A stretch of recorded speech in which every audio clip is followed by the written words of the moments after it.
Supervisor Kosmicki, will you lead us in the Pledge of Allegiance, please?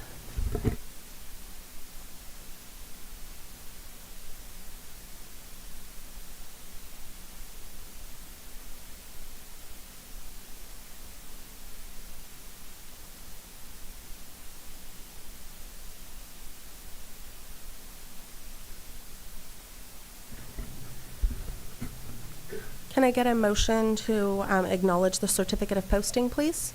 So moved. Second. All in favor? Aye. Anyone opposed? 5-0. Thank you very much. Okay, we'll move on to presentations and recognitions. Let's see, can we get a motion to approve the proclamation declaring November 15th, 2023 as Philanthropy Day in San Benito County? So moved. I'll second. All in favor? Aye. Anyone opposed? 5-0. Supervisor Zenger, will you present that proclamation, please?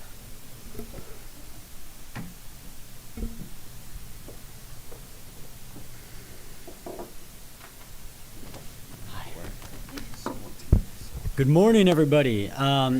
So very happy to present this today. The chair called and asked if I would do this. I said, of course, this is great. I'd love to read this. So, Philanthropy Day Proclamation. In recognition of the role played by the uniquely American tradition of philanthropy, the United States Congress has designated November 15th, 2023 as National Philanthropy Day. Today, the nonprofit sector affects nearly every citizen in one way or another. They include the religious organizations, the museums and concerts our children attend on school-sponsored day trips, the Little Leagues and 4-H clubs that enrich their youth, the social service agencies that provide food, clothing, housing, and training for help for the indigent. Now, therefore, the Board of Supervisors of the County of San Benito does hereby proclaim November 15th, 2023 to be Philanthropy Day in San Benito County and urge all of the residents of San Benito County to recognize the tradition of American philanthropy as it continues to improve and enhance the lives of all by promoting the common good.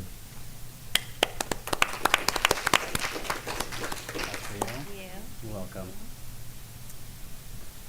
Thank you, guys. My name's Carly Zenger, and I'm the manager at the Community Foundation Epicenter, otherwise known as the cousin to this cool guy right here.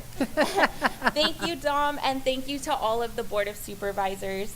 After a 3-year pause, National Philanthropy Day is coming back with over 220 people registered to attend, consisting of multiple organizations who will represent the 175 nonprofits serving our county. This is an event I worked closely on and am excited to see the community come together next week for a very special night. We could not do the work that we do without support, so thank you again for supporting us and for this recognition. Thank you.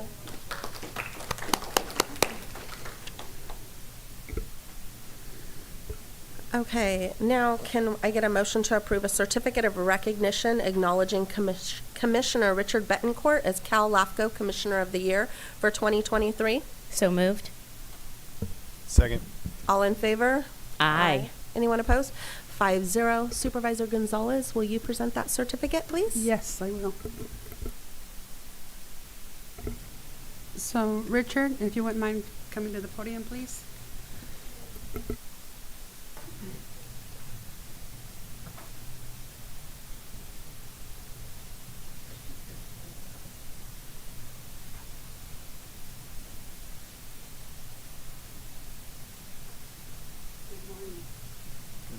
How are you doing?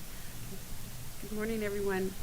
I'd like to present the certificate of recognition to Richard Betancourt for the 2023 Cal LAFCO Commissioner of the Year. Woo-hoo. Congratulations. Thank you. How long have you been serving for as LAFCO Commissioner? It'll be 14 years and after the first of the year. Okay, so 14 years that he has been serving our community. And Elias Salinas was wise enough to ask us to nominate him for, this is for the public representative for the community. And he was recognized at the state LAFCO convention in Monterey this past month. And so kudos to you. He's the authoritarian on the board for us. And so when we have an issue, we ask Richard, and he goes to his little handy-dandy left book handbook, and he's able to pull out the citation, the law, and so forth, and make sure that we are understanding correctly whatever the issue is that we're looking at. So I respect him tremendously, and I'm glad and happy to serve with you, but I'm so proud to be able to present this to you. Congratulations, Thank you. sir. Yes. I'd like to acknowledge all the ladies that are on LAFCO now, and we're really getting a lot accomplished with the ladies. My wife told me not to get a big head and start telling you guys what to do. So, Well, let her know that we will be listening to you, Okay. okay? That's yeah, true. and I don't really deserve this. Oh, I yes, you think- do. I think there was a lot of people involved over the years for me to get here. Also, I look at that sign up there, "In God We Trust." That's what we gotta do, one, and two, do the right thing. Yes, I agree So- with you. Yes. And this is my daughter. Yes. Well, congratulations, okay. Yeah. Good to see you again. Yes, thank you. And my Okay. son-in-law back there. Hello. So, thank you. They're I just love as- you all. They're just as proud of you as that we are, yes. Right. Mhm. Thank you. Madam Chair, may I say a few words? Richard, I want you to know, walking in as a new supervisor and now being the chair of LAFCO, I have really appreciated all of your knowledge and the history and helping us as a LAFCO commission really move forward with a plan. And after attending the LAFCO conference and having you honored, it really has inspired, I feel, the entire commission. And we have some big goals and some big shoes, but we will be leaning on you for your knowledge and your support. So thank you so much for all your years, not only at LAFCO, but also the Planning Commission. You've done so much for our community. Thank you. So you do deserve it, okay? Thank you, Richard. Thank you, Richard. You want to do a picture? Yeah, he would like to take a picture with the board. With the board? With the board? Yes. Okay. Yeah. So you're already telling them what to do, yes. Yes, go ahead. We'll let you go, you're gonna be right in the center, Richard, okay?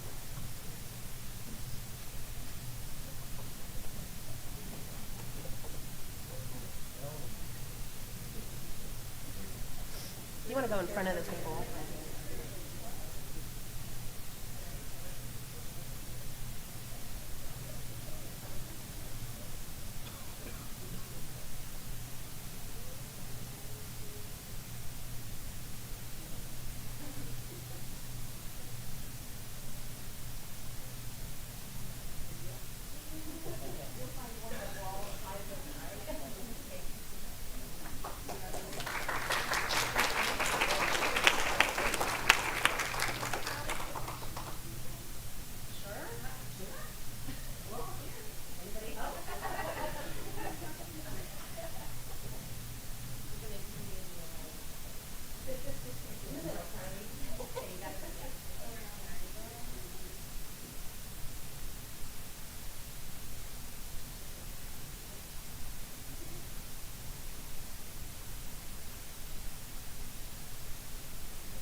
Okay, we're going to move on to department head announcements, and I'm going to ask department head announcements to hold on for 2 seconds because we're going to go straight to road updates because we have Terry Thompson with Caltrans online for us, and she's going to give us some updates.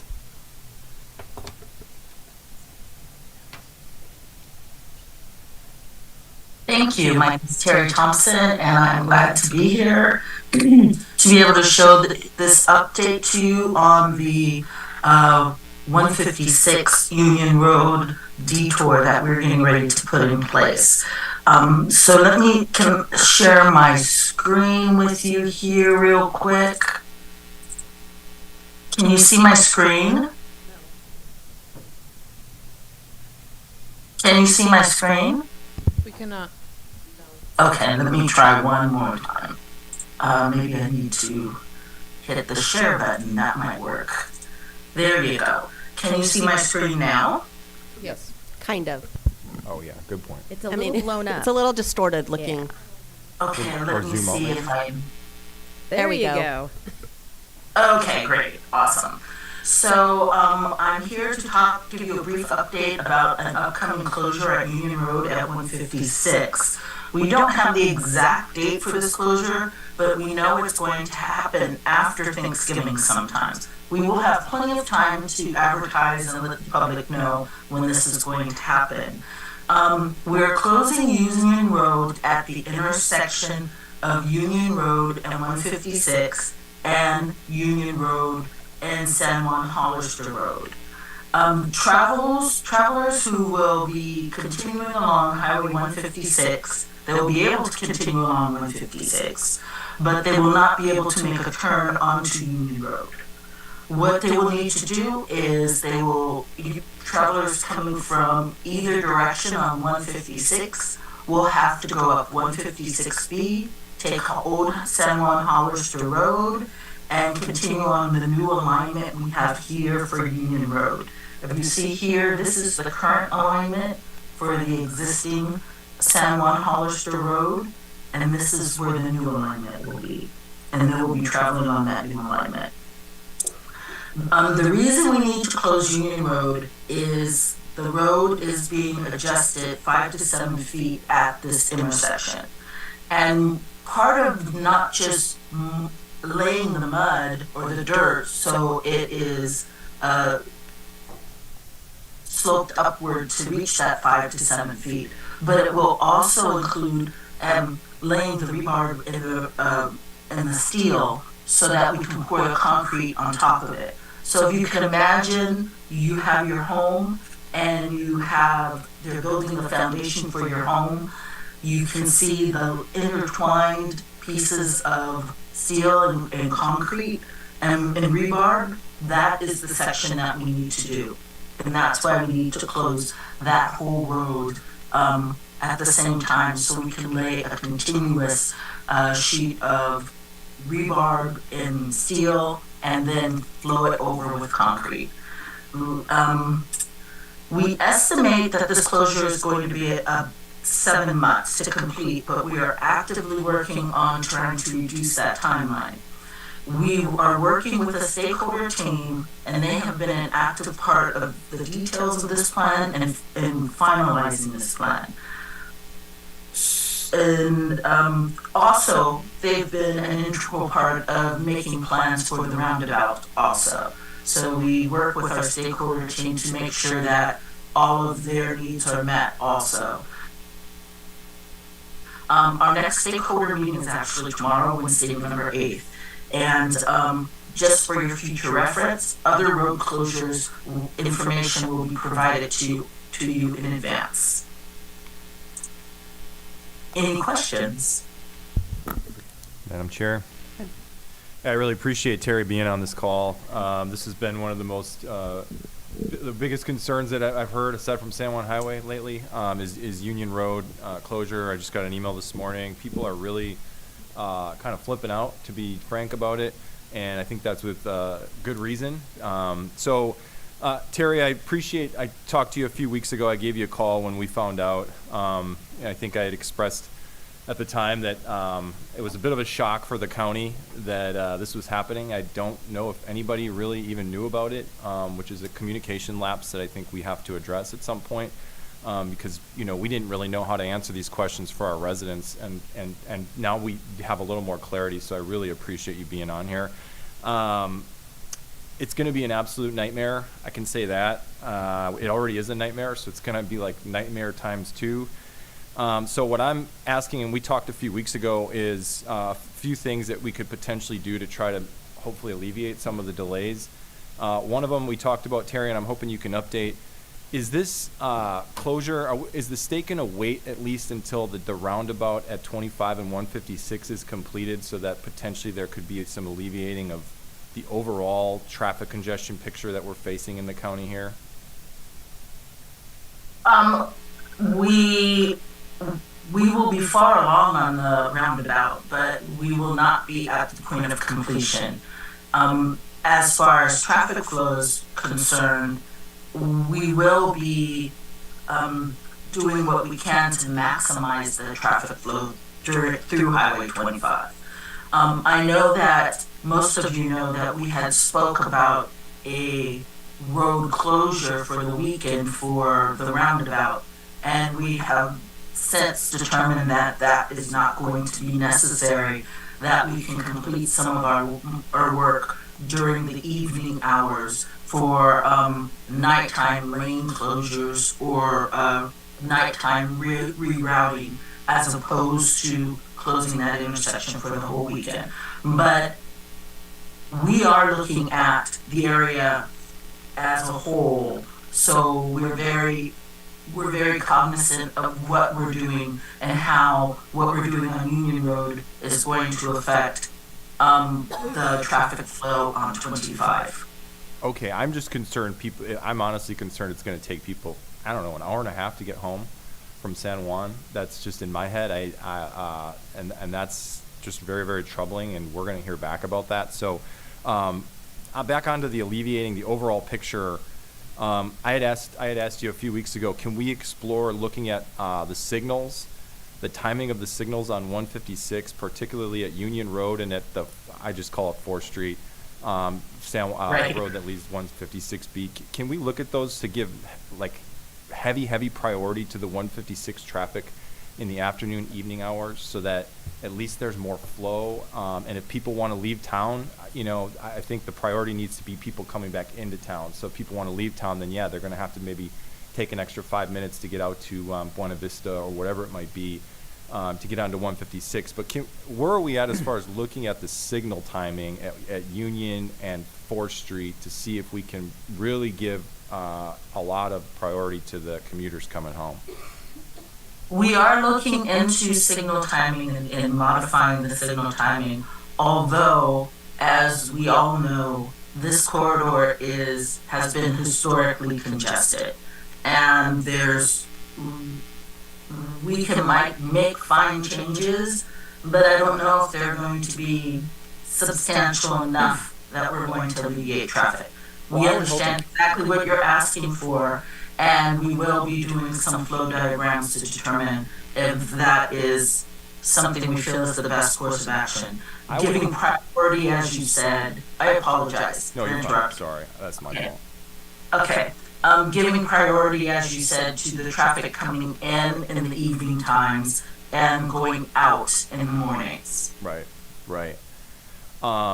Yeah, no, I just have to emphasize again and again and again how if you can do anything on that, I think it might help quite a bit. The other thing, I may have talking to somebody about this. Is there any way to potentially restrict truck traffic coming through?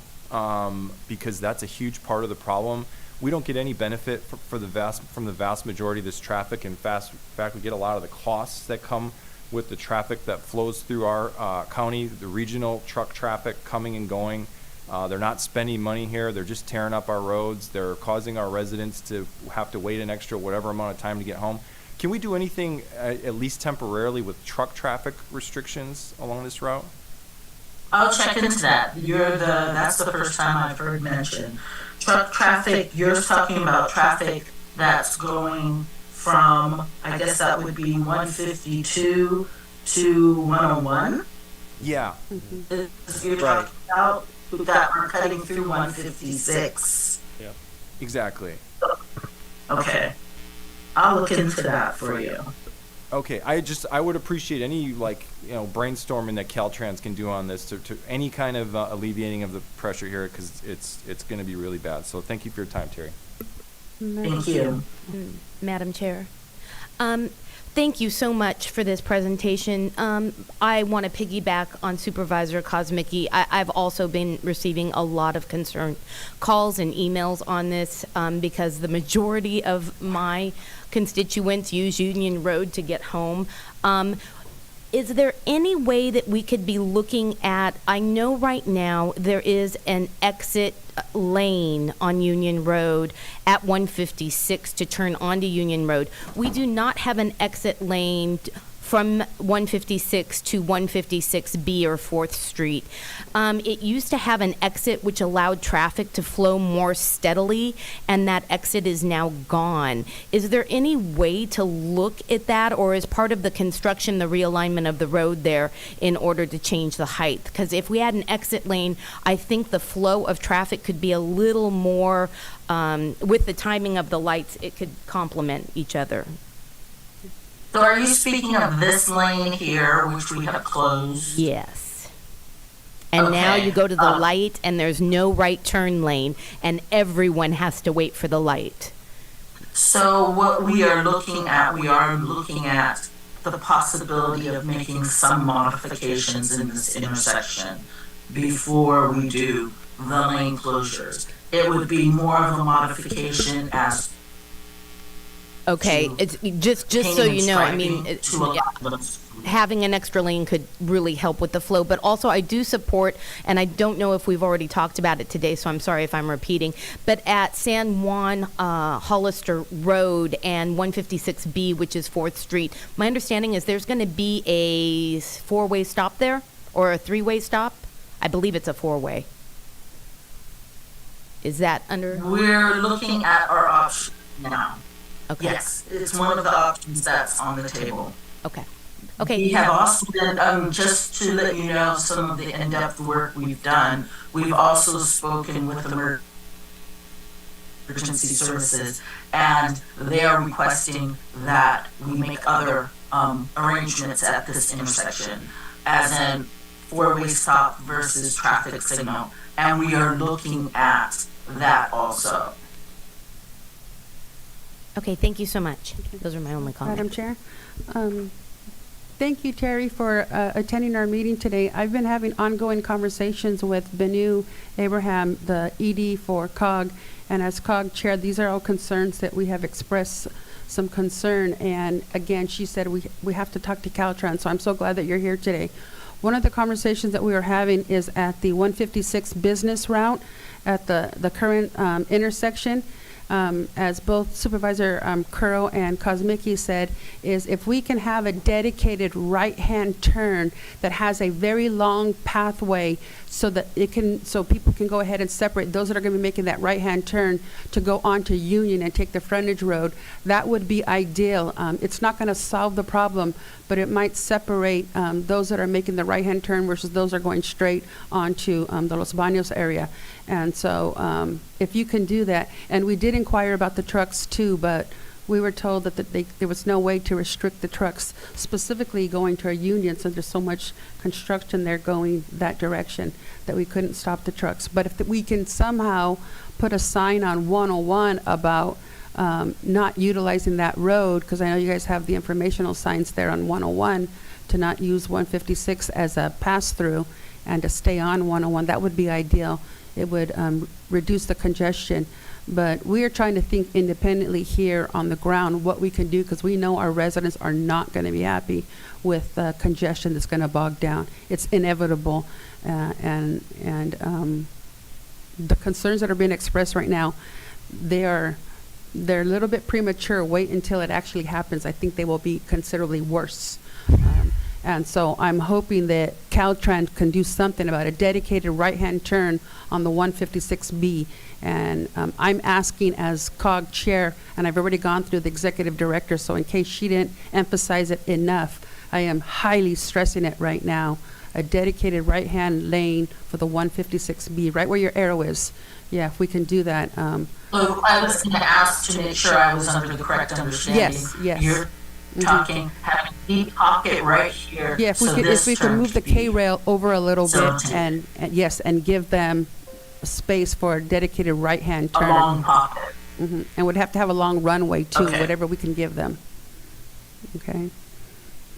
So those are our concerns, and they're significant. This is going to be a tricky question, and I have not passed this by my design engineer, the traffic engineers. but I just want a viewpoint. Is it, in your opinion, is it better to have the dedicated pocket going this way or 2 lanes making a left this way? Left turn this way from off of 156 to go this way, or the deep pocket going this way to come back in? The deep pocket Pocket. going in, yes. I'm hearing it from the other supervisors. Yeah. Okay. Someone says a little bit of both. Yes. And I know that we're asking for miracles at the last hour, Right. but just to go on the record, in 2019, this is when the contract went out, right, with the current contractor. 2019, the cities of Hollister, San Juan, and the county of San Benito were aware of this stoppage and road closure. And so I was told that former boards approved it. So it's now on our plate, and it's a reality that's not going to make our residents happy, but it's not a situation that we created. It's something we have to deal with. So if there's any way that you can help us through this traffic nightmare, would be greatly appreciated. Yeah, thank So, you. yes, and we as Caltrans doing everything we can to help minimize the impact of this. We do understand your concerns and the concerns I have listed on this paper here that were brought to me today. I will definitely investigate them and hopefully have them as part of our meeting tomorrow to see what we can make happen. Thank you. I had a couple quick questions. Thank you for the presentation. One, could we just have this little diagram emailed to staff, please? And then, Okay. thank you. And then the other thing, question for the CAO. So, have we been in communication with the city at all about what we can do about more within the city on 4th Street in that area where it's going to get congested? Have we talked to them about how we're going to do the lights? Yeah, we actually have had internal meetings with Benito, so we've had all the stakeholders, the cities, both cities, city managers, Benito, myself, have had multiple meetings, and we actually have had Caltrans on the call about addressing the particular comments today. So making sure we have an additional lane and looking at some other options, as well as going out in the field, which we plan to do. Right, but I'm talking about more within the city. If you go to the right of this little map here, have they talked about adjusting lights at all on 4th Street or anything? Not necessarily on 4th Street or farther into town, but that could be a point of conversation for the next few meetings. We did talk about maybe utilizing Buena Vista, so having the traffic continue to flow and go off to Buena Vista. They had some heartburn concerning going through the city limits, and so we're looking at all options. So, All right, thank you. yeah. Terry, thank you so much for being on the call today and presenting this to the community. Would you mind coming and doing another update at our next meeting on November 21st, which is kind of right before Thanksgiving, so that maybe we can get the most current update from you on this Union Light closure?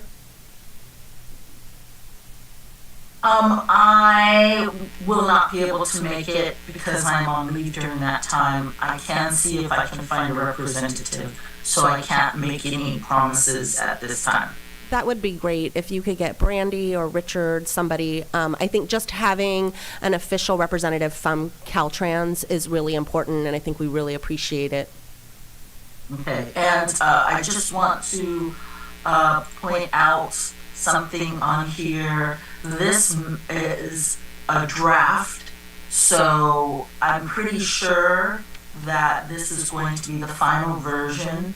So when I send it to you for internal use, I will probably mark this draft. Okay. And I just wanted to make sure you're aware, because according to our PIO plans, we don't like to release this until we have dates associated with it. Because as in the roundabout, if a miracle happens and we are able to change our plans, then this will be invalid and we'll have to work on trying to retract that information. Okay. Thank you very much, Terry. Okay, awesome. Okay, now going to local roads. If we can get Steve Loop, please. All right, good morning, Madam Chair, Board, members of the public, Steve Luke, Public Works Administrator. Local roads. So before we jump to roads, I'm going to have a few quick bridge project updates because we also have 9 bridges that we're working on in different stages. And so the large Union Road Bridge project is on schedule, and we shouldn't have traffic impacts till at least next summer. So once we get to that point, we're actually trying to create a web page for the community for Union Road Bridge, because eventually there will be some minor traffic impacts coming up next summer. Just heads up on that one. Let's see, there's a small bridge essentially near Anzar High School off of San Juan Highway and Anzar Road. It's called the Anzar Road Bridge. And we're in right-of-way negotiations and going into permitting on that bridge, which basically means we're getting close to construction. Another bridge that we're even closer to construction on is over on Lime Kiln Road off of Cienega. There's a small bridge, old bridge, that the Highway Bridge Program is also paying 90% of that bridge, as the other 2 as well. And so that bridge, we're in the final stage of permitting. We're just working with Fish and Wildlife. Once we get the Fish and Wildlife permits, then we can put that out to construction, issue for bid for construction. So that's real quick on the bridges. Now we'll jump down to South County. We just finished phase 1 of the new Idria reconstruction, which basically was pulverizing the road and adding some tar and sand. So we did that for about 10 miles of new Idria Road near the washout. The washout itself, we've ordered pipes. They're supposed to arrive around third week of November, is what I've been told. So within a couple weeks, once the pipes arrive, we'll actually be able to fix the washout, which will be a very good thing. And then phase 2 of that project, which is the chip seal and reconstruction through the windy part near Griswold Hills. Talking to the chip seal folks, they want to wait till warmer temperatures, so we're going to wait till springtime to proceed with phase 2 of that project. And then jumping over to a few smaller projects real quick, but still important. Over on Union Road, we have a low spot kind of near the karate business, I'll say. We always have this one drainage area that floods every year, so we've asked the contractor to give us a bid. We finished the plans, and so we want to start that ASAP. We're just waiting for the bid to come in on that project. And then I met with additional contractors out on Fairview Road near Santana Ranch, because we're going to be putting in 4 pipes along that road in addition to the existing 4 pipes, and cleaning out that ditch, so that there'll be a new pipe under Mansfield and a new pipe under the 3 driveways going downstream towards Santa Ana Creek. So we're trying to get that installed as well ASAP. Our striping improvements, the stripers are supposed to come out November 20th. We've talked about that project a little bit in the past. So as long as we don't have any rain and the temperatures are not too cold, we'll be able to begin that project in 2 weeks. I think I mentioned the first phase of the Carr Avenue speed survey is finished, so we're going to be meeting with the consultants tomorrow. They actually have some temporary, or I shouldn't say conceptual layouts for where the speed bumps are going to go and a couple other things, so I'll meet with them tomorrow to discuss the layout. One thing to note with the speed bumps, and talking to some contractors, so the city of Hollister has had their own crews, they've installed speed bumps in the past, perhaps a year ago. And so RMA worked with Barbara Thompson to create an MOU, which we're going to be sending to the city of Hollister, because they can actually install the speed bumps for about 1/3 of the price of a contractor. Wow. They're really efficient. So we'll present this MOU to the board for your approval, and the city of Hollister we've started that correspondence so that hopefully they can be actually installing the speed bumps, which would be great. Let's see. Jumping back over to Santana Ranch, because it's kind of an ongoing discussion.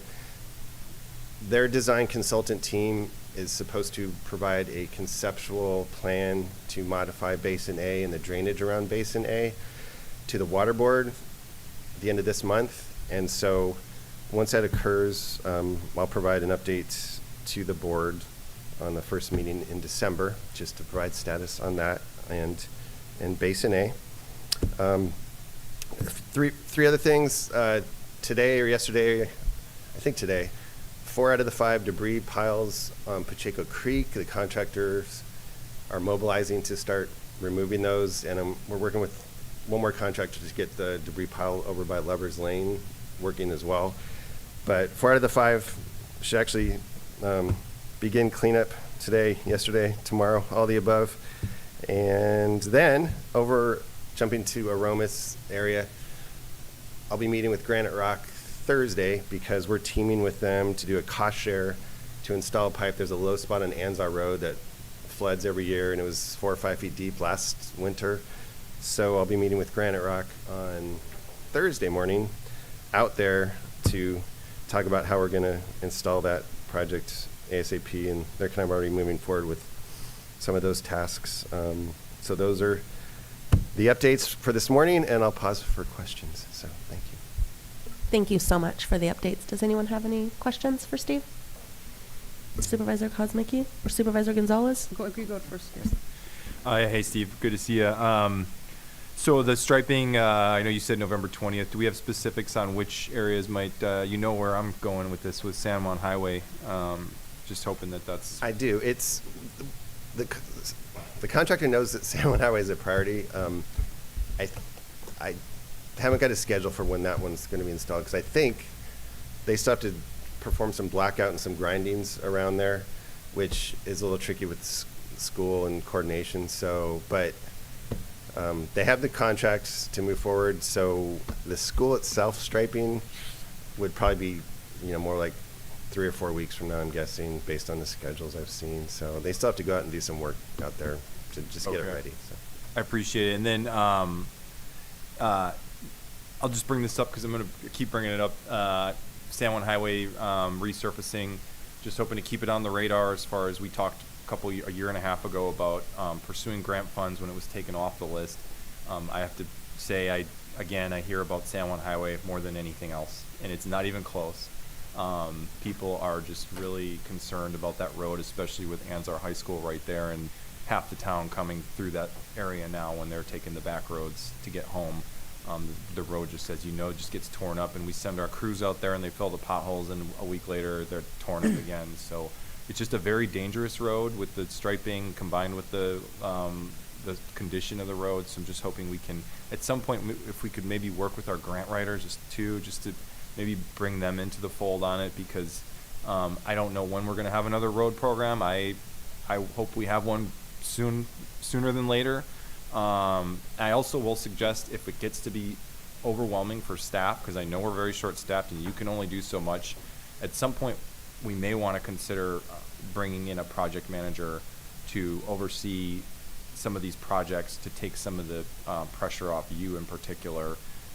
We did that at the COG when I was on COG last year with regard to Highway 25, bringing in a project manager on that. So that might be something to consider if we really want to make sure that we stay on schedule with these road projects. And then Aromas area, Granite Rock, you were at the town hall a couple weeks ago. There certain people believed, like, why are we even paying any of it if Granite Rock is essentially acknowledging, responsibility for the issues there. Is it a dual responsibility in your view, or is this Granite Rock and we're, being nice and paying for a part of these repairs? Excellent question. I think the bigger picture is, historically, when did they construct that berm? And I think that is 100% on Granite Rock. However, there's an additional berm adjacent to the road that blocks the drainage that perhaps the county either allowed or was a part of, that we're going to have to install the pipe through that that elevated area. And so that's kind of the piece why we're partnering. So we're teaming together. They're being very helpful.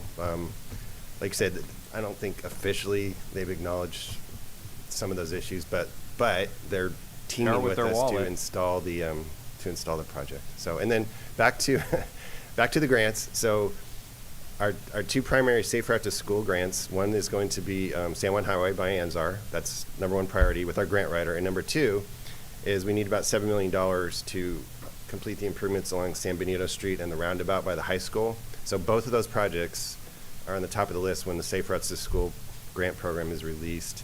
I think it's in the springtime, but don't quote me on that. We just but it's on the top of the radar to be Great. aware of those Both- grants. Yeah, those are both worthy. So thank you, Steve. You bet. How are you? Good, how are you? I'm afraid I might add to your list, and I apologize. I want to say, first of all, thank you for the presentation, and especially with giving some attention to the debris piles there on Lovers Lane and the Pacheco Creek, because we're anticipating rain next week, and the timing couldn't be more perfect. We just need to make sure that those piles have been taken care of so the water can flow freely. And so thank you for that. Yesterday, I was in that area that we had mentioned regarding the city and the county where our properties overlap or connect, but that same intersection, Santa Ana and not quite McRae, it might be McRae. It's just the school, right behind the San Andreas School, but that intersection at Santa Ana, that hole is back, that the city took care of previously. Oh, in the corner there? Yes. So Okay. the pipe is standing up on the road, I would say probably about 4 inches from the pavement. It's Okay. kind of worn away again. So if we can take care of that before somebody encounters it, that would be great. But I apologize for adding another item to your list. No problem. I'll reach out to the city and Okay. we'll address that. So, Thank you. No problem. Thank you very much, Steve. Did Madam you have Chair? something there? Yeah, Oh, like, okay. question. Thanks, Steve. Just to update on something we talked a while ago about Lone Tree. I know we were looking at getting some money from FEMA to fix that because we almost lost part of the road in the storm. Is there an update on that? So, I think the way it's playing out with FEMA and specifically on Lone Tree, we're probably going to have to engage our own forces or a contractor to repair that piece. So, yeah, So no money from FEMA, basically. correct, for specifically that one location. And really, it was a timing issue because when Jason and I spoke about it, there was a time frame where we had to have applied for that. And as soon as we found out about it, we did, but you had to note the projects in a certain time frame, so that's the reason. So, but it, I've seen the location, we do need to do something, so I think our forces can do it actually once they have a time, some availability, or we're gonna have to have a contractor.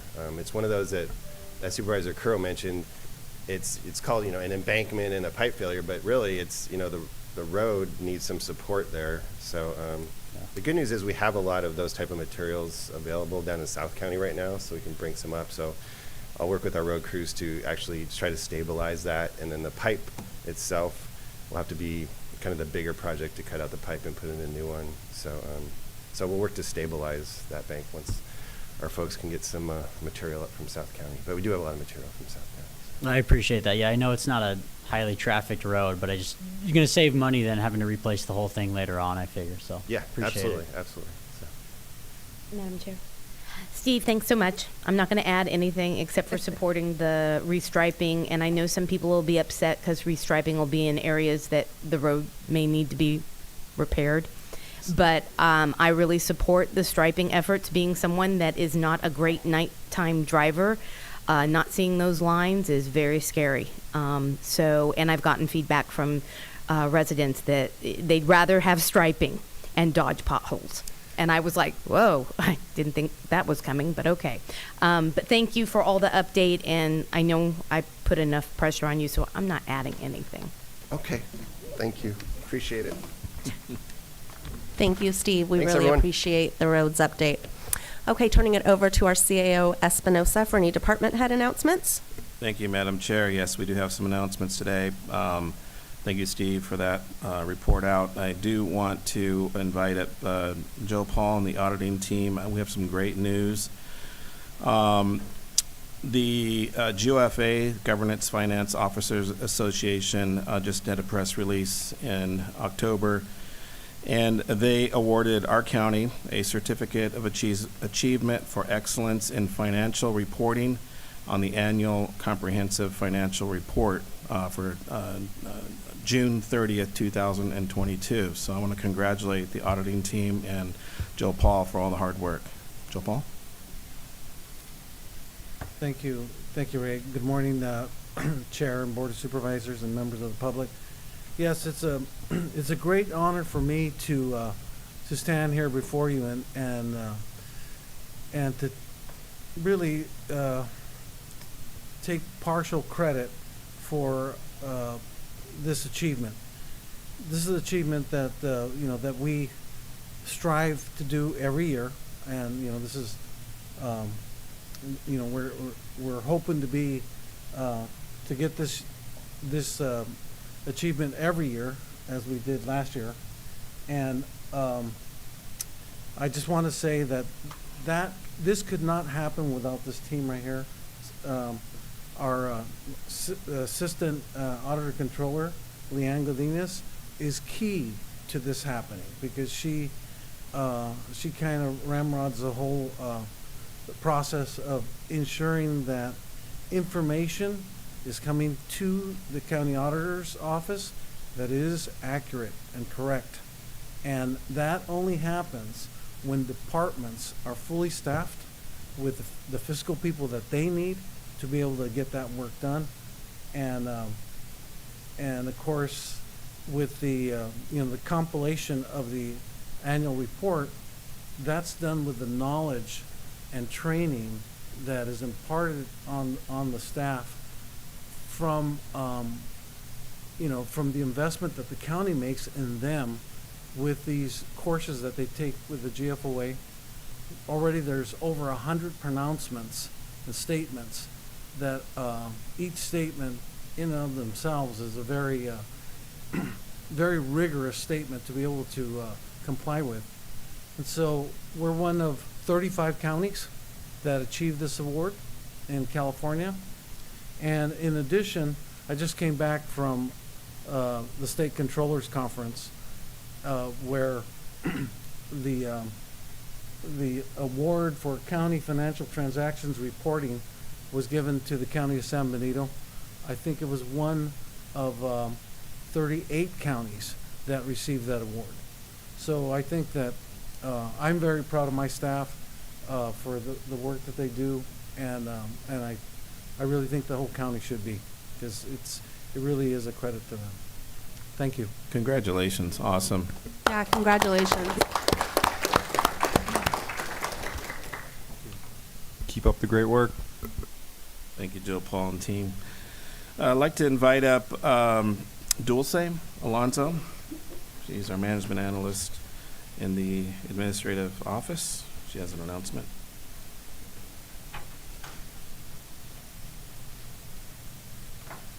Hi, good morning, board. I have a few announcements. Just a reminder that November 30th will be our employee appreciation lunch. We'll have two shifts, one at 11:30, the other one at 1. Another opportunity for local or for moderate housing. The city of Hollister shared a program they have with KB Homes where they have 6 3 bedrooms, 2.5 bath, single family detached homes available at moderate income, and it's going to be based on a first drawing entry lottery system, and that will take place November 30th at 5 p.m. So if anybody's interested, we shared the information with our employees, but it is coming up very soon. And it's for county and city employees, correct? I know they were prioritizing them, Okay. but it is available. It's through KB Homes. Yeah, it's a great thing.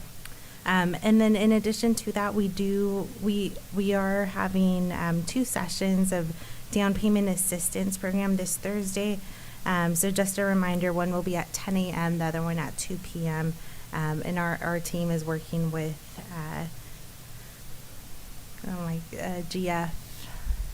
GFS, Golden State Finance. Sorry, thank you, Ray, to bring that together. So that's it from our office.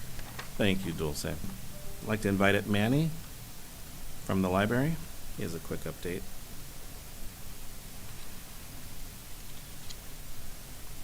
Good morning, board chair and members of the board, and thank you, public. I just want to give you a quick update on, because of the holidays coming up in November, the library will be closed the day after Veterans Day, Friday the 10th.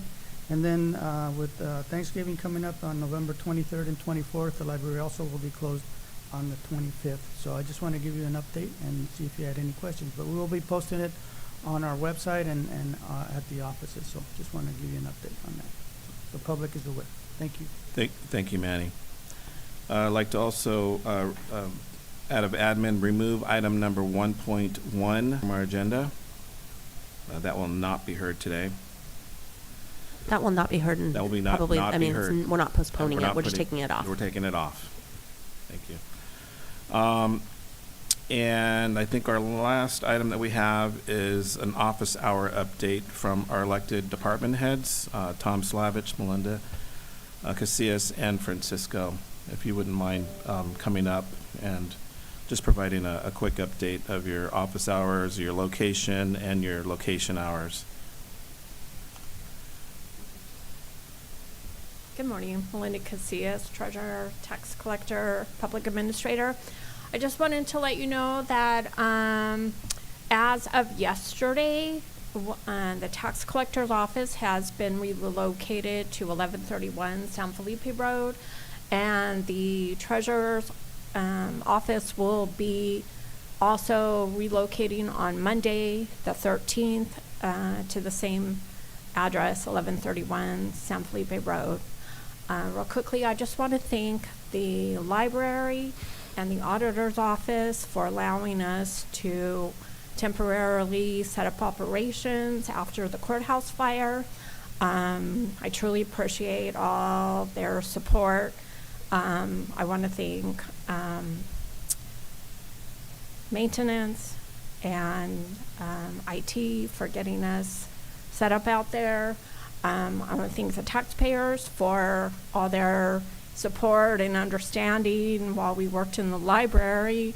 My staff for basically picking up the ball and rolling on with it and making sure that we continued operations.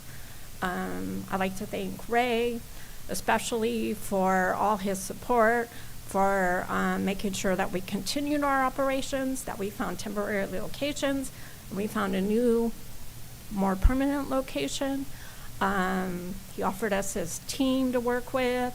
Henny's been our point of contact for getting supplies and reordering replacement things.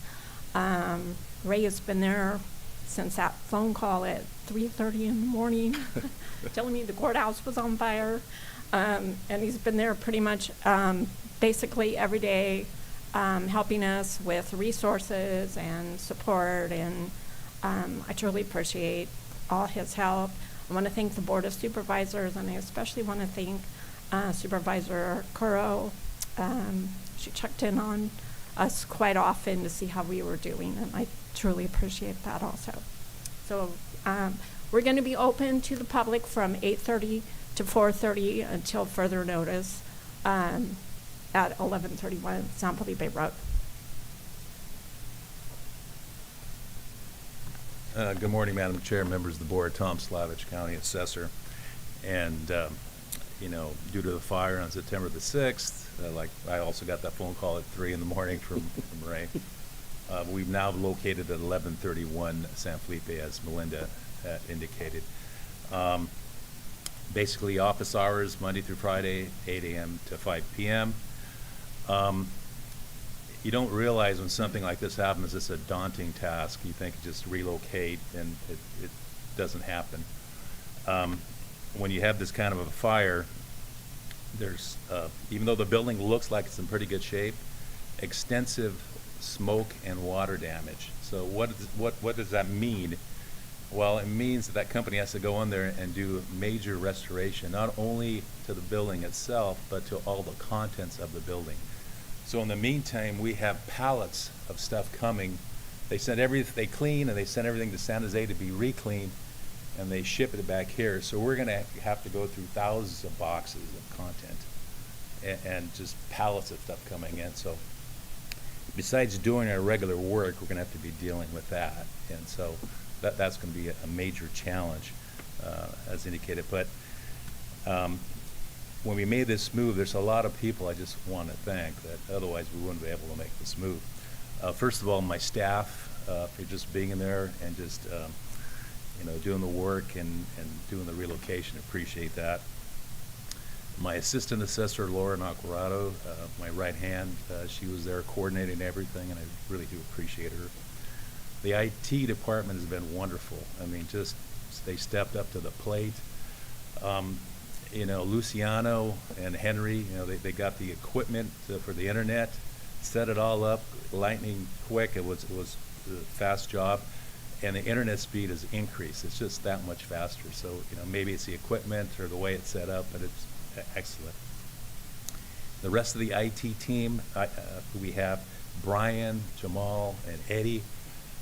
We have to have, all our computer equipment shot, so we got loaner, basically laptops, and they just don't give them to you. You have to configure them all, and it takes quite a bit of time. But they were here, we were setting them up, and they got them done really quickly. So I really appreciate them.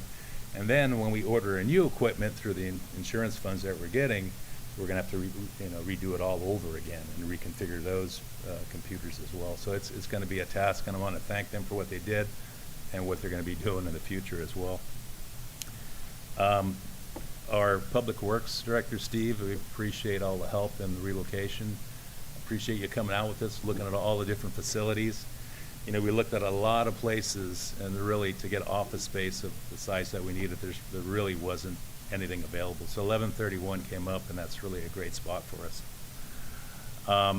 And also, I want to thank Steve for allowing his maintenance team to come out and help us. Without that, there's no way we could have made the move at all. We had Jose and David of the maintenance team. They were just wonderful. They were practically living there. We went over to Monterey County, to Salinas, to their warehouse. We were able to get a lot of their equipment and furniture basically donated, and they brought everything back, and they set everything up, and they're still working there.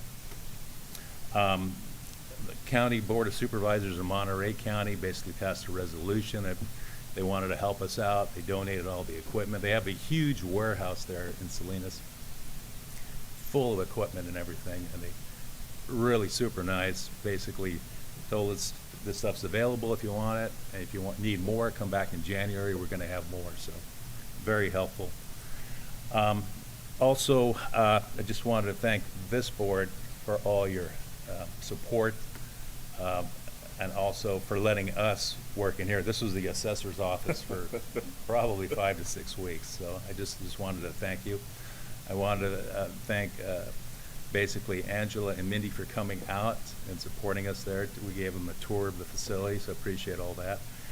And also the administration for letting us actually work in the administration part of the office, the conference room. We were here, then they'd have meetings, we'd have to relocate, but it all worked out, so we really do appreciate that as well. Henny, thank you so much for all your help and support. Basically getting our supplies, working with the restoration company and also the insurance company getting us funds. We really do appreciate that.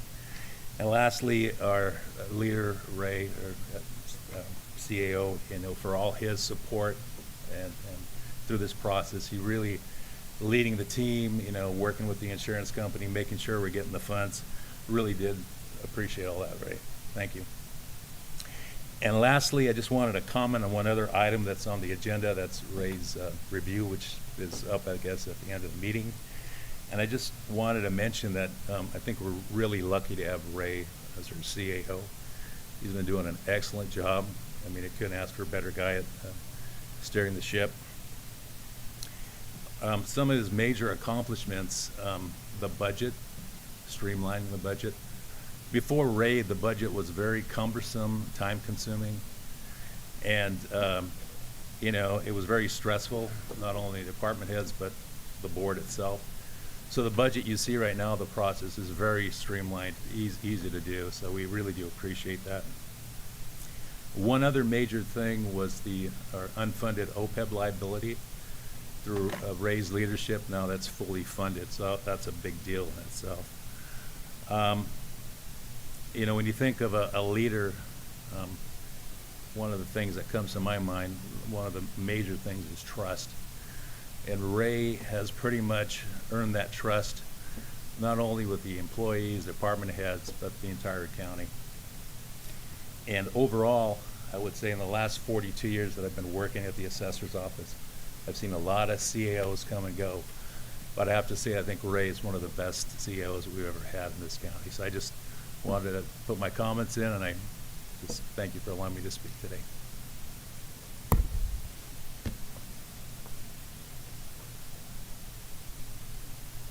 Good morning, Board of Supervisors, Madam Chair, members of the public. That's a hard speech to follow.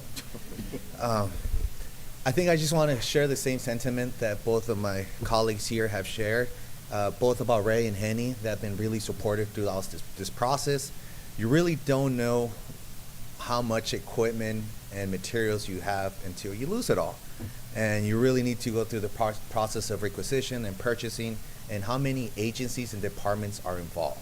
And you truly get a lesson of how government works, because to do one single purchase, you have to have auditing, HR, risk management, Ray, everyone has to be involved. And I think throughout this process, one thing that came forward was how we're all willing to help each other and collaborate to get what we need to move forward. Us here at the County Clerk Recorder and Elections Office, we have secured a new location at 1601 Lawn Way, as I mentioned at the last Board of Supervisors meeting. And right now we have set up our infrastructure. The technology's there, we already have equipment, we have a lot of materials, and a lot of supplies, pallets worth of supplies. Just today alone, we have about 10 pallets that are arriving of electronic and voting equipment. Now, in order not to disrupt the candidate services that we're offering here, because I'm not sure if people know this, but we are currently going through an election and preparing for an election as we're trying to purchase our equipment. So we are going to continue providing services here until December 8th. That's the closing of nomination for candidates, and that way we won't disrupt any other processes here. But the second week of December, we are intending to fully move there. Actually, in actuality, right now I do have one or two of my staff members working at the other facility trying to get all the infrastructure going. Once again, I want to thank everyone, the Board of Supervisors, Ray in particular, and Henny as well, for helping us through this process. And we hope there are new facilities. It's not only going to be more friendly, welcoming to the public, but it's also going to have more security, and it's going to protect our infrastructure a lot better than we previously had. Thank you. Well, thank you. Appreciate that. So we have one more item, the future agenda items. I'm going to go ahead and move on to that. So if you want to open up the spreadsheet, I'm going to be really brief with this. You'll notice that there's a start date, and then we have the board meeting end dates. A lot of these actually show December 12th as well as November. So with regards to item number 95, it states November 7th. We actually deferred this particular item, which is the grand jury reports, to the next meeting that we're going to have in November. So that'll actually be corrected. What I do want to highlight is that we're making an aggressive attempt to get all of these accomplished this year, and I just want to highlight that. And please, if I may, ask of your board to reserve some dates, because we probably will have a special meeting to get all of this accomplished. So we would request of your board December the 5th, which is a Tuesday, if you can hold that date, potentially be a special meeting, as well as our normal date, which is December 12th. Keep that in mind. And we also have your board did request us to move forward with a strategic plan and planning. So we have Robert Bendorf that will be helping us with that. And so if you can hold December 15th and possibly the 14th for those discussions. So we're going to have a busy first 2 weeks of December. And, you know, these dates may change, but I just wanted to ask if you can hold them for all the work that we have before us. So that's all the announcements, Madam Chair. Thank you very much. It's going to be go Madam ahead, Chair, Supervisor Gonzalez. May I ask a question for clarification on the 14th? Do you have the time frame? Would that be an all day, or is that? That'll actually probably be a half a day. Okay, the reason I ask is we It'll be in the have our- morning because there's a conflict with Yes. LAFCO. I think it's LAFCO, right? Or, No, the Integrated Waste Management Task Force meeting. In the afternoon. There might be a LAFCO in the afternoon, yes. Okay, So we're going to do that one just in the morning. So he needs about a day and a half. So it'll- okay. Thank you. Yeah. Thank you very much. Okay, so now board announcements. Chair? Supervisor Zinger? Yes, I don't have very much to say. I don't have a whole lot of committee updates that are worth sharing right now. Just something I should have mentioned earlier with the National Philanthropy Day. They are hosting a dinner at the Community Foundation is hosting a dinner on November 16th it's an annual dinner for National Philanthropy Day. It'll be at the Elks Lodge, and so it's open to the public. You just need to go on the Community Foundation website and RSVP and get a ticket. So I just wanted to throw that in because I forgot to mention it earlier. That's all. Supervisor Curl? Okay, I attended an elections in the AI era. It was a national workshop, and it was very interesting to see how AI is being incorporated into campaigning nationally. And I want to thank our county clerk, recorder, and registrar of voters for being so proactive in making sure that information is being disseminated about what AI looks like. And I will be working with them to ensure that fact-based information is available and that we are not taking AI is not taking advantage of us, because I see it being used in some campaigns across the nation, which is very interesting. RCRC did an end of the year wrap up on legislation. It was a very good wrap up. I did a full kind of write up and gave it to staff and the CAO. So if you have any questions, feel free to let me know. We also did the Monterey Bay Economic Partnership annual conference was just this last week. I was asked to be on a panel regarding broadband and the challenges. And I want to thank Abraham for being there on the housing topic. It was really nice to collaborate with the Tri-County region and be able to voice what our challenges are here. And I would have to say I was pretty blunt. I didn't hold back. I kind of just said it the way it was. So I'm looking forward to working with more of our regional reps to be able to move forward on the broadband, especially with the large amount of funding that's coming forward. And I want to thank staff. The IT staff has been amazing on helping move this forward, and it is a big ask, but there is so much revenue coming in. I don't want us to lose out on that. I attended the Farm Bureau annual event. It was very exciting, and I have been working with our AAA Supervisor Gonzalez and I. We're working with our senior council and our AAA, which is Area on Aging. I always get the AAA wrong on that. I thought it was a car thing when I first came onto the board. I'm sorry, I didn't know it was about seniors, but I'm really happy I'm on it. We are kind of collaborating over the next 6 months about how and what the master plan on aging at the state level and how we can build a local kind of roadmap to helping our seniors. So I'm really looking forward to working with Supervisor Gonzalez on this more. And I've asked Supervisor Kosmicki if it's something that could be brought to intergovernmental. So I'm looking forward to seeing if that can move forward. I was going to announce that I did do a tour, but thank you, the assessor from Tom, on giving us and his staff giving us a tour of the new facility. It's really hard for me to see what all of the Hall of Records, the old courthouse staff are going through, being that I worked with all of them for almost 10 years and now it's almost been 12.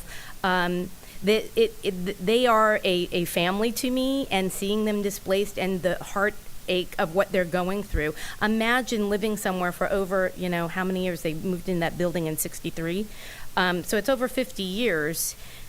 How much stuff do you have in your house in 50 years? And imagine what they've collected and what they have to go through. It is overwhelming for me to even imagine the magnitude. And I thank all of the staff and all of the departments, IT, the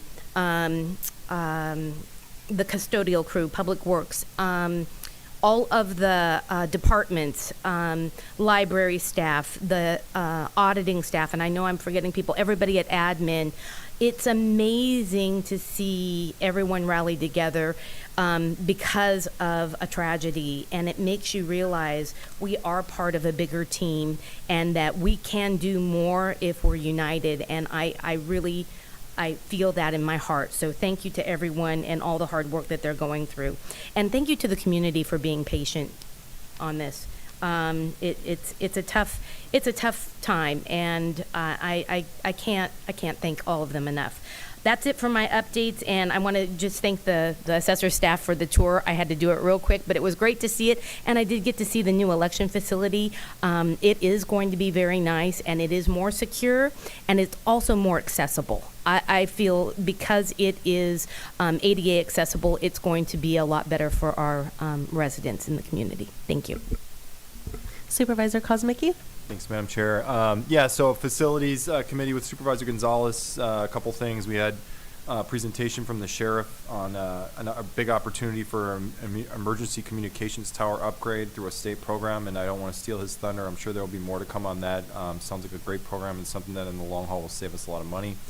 The library expansion timelines, we're looking for more clarity on contingency plans as brought up by our librarian. For staff once the expansion happens, so hopefully we can have that conversation soon. And then intergovernmental, our intergovernmental committee did recommend supporting the elimination of left turns on Highway 156 at 3 intersections, Lucy Brown, Bixby, and Flint from 3 to 7 during the week. And this is due to the concerns with safety with so many cars and trucks jutting out into the highway in that long line of cars, and a lot of near misses from oncoming traffic. And then also we supported a letter to the CHP urging the agency to do more enforcement overall in our county, these back roads, especially in light of all the construction going on. And then other than that, had a couple events in Aromas. The Firewise, they're starting a Firewise committee in Aromas. If you're not familiar with Firewise communities, essentially they're a way for communities that can be very small to relatively large communities can get this designation, and it essentially increases the safety of the community, but also allows for some potential insurance savings. And then also attended a town hall in Aromas the following day. And I want to thank the sheriff, I want to thank Steve Loop, and I want to thank Abraham Prado for coming to that town hall to be there and to answer questions and to communicate with Aromas residents. It was a really great turnout, and my understanding it was the first time in at least decades that the 3 supervisors that represent Aromas came together for such a town hall, so it was a really great time. So thanks a lot. Supervisor Gonzalez? Yes. It's been a busy October. I've attended the multiple meetings for the hospital ad hoc, and to see the progress of what the county is doing for the hospital is great news.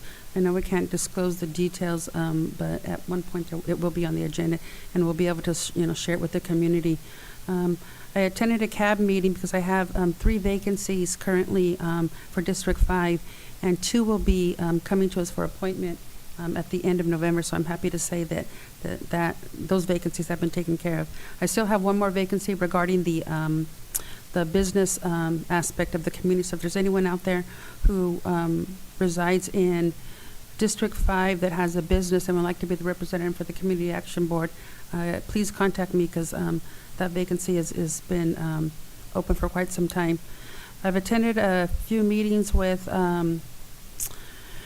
Benito, our executive director for COG, on various issues, including what we had today presented to us from Caltrans and the Union Light closing at 156, and a few other areas, Highway 25, and some of the traffic concerns. Those meetings ate up a considerable amount of my time.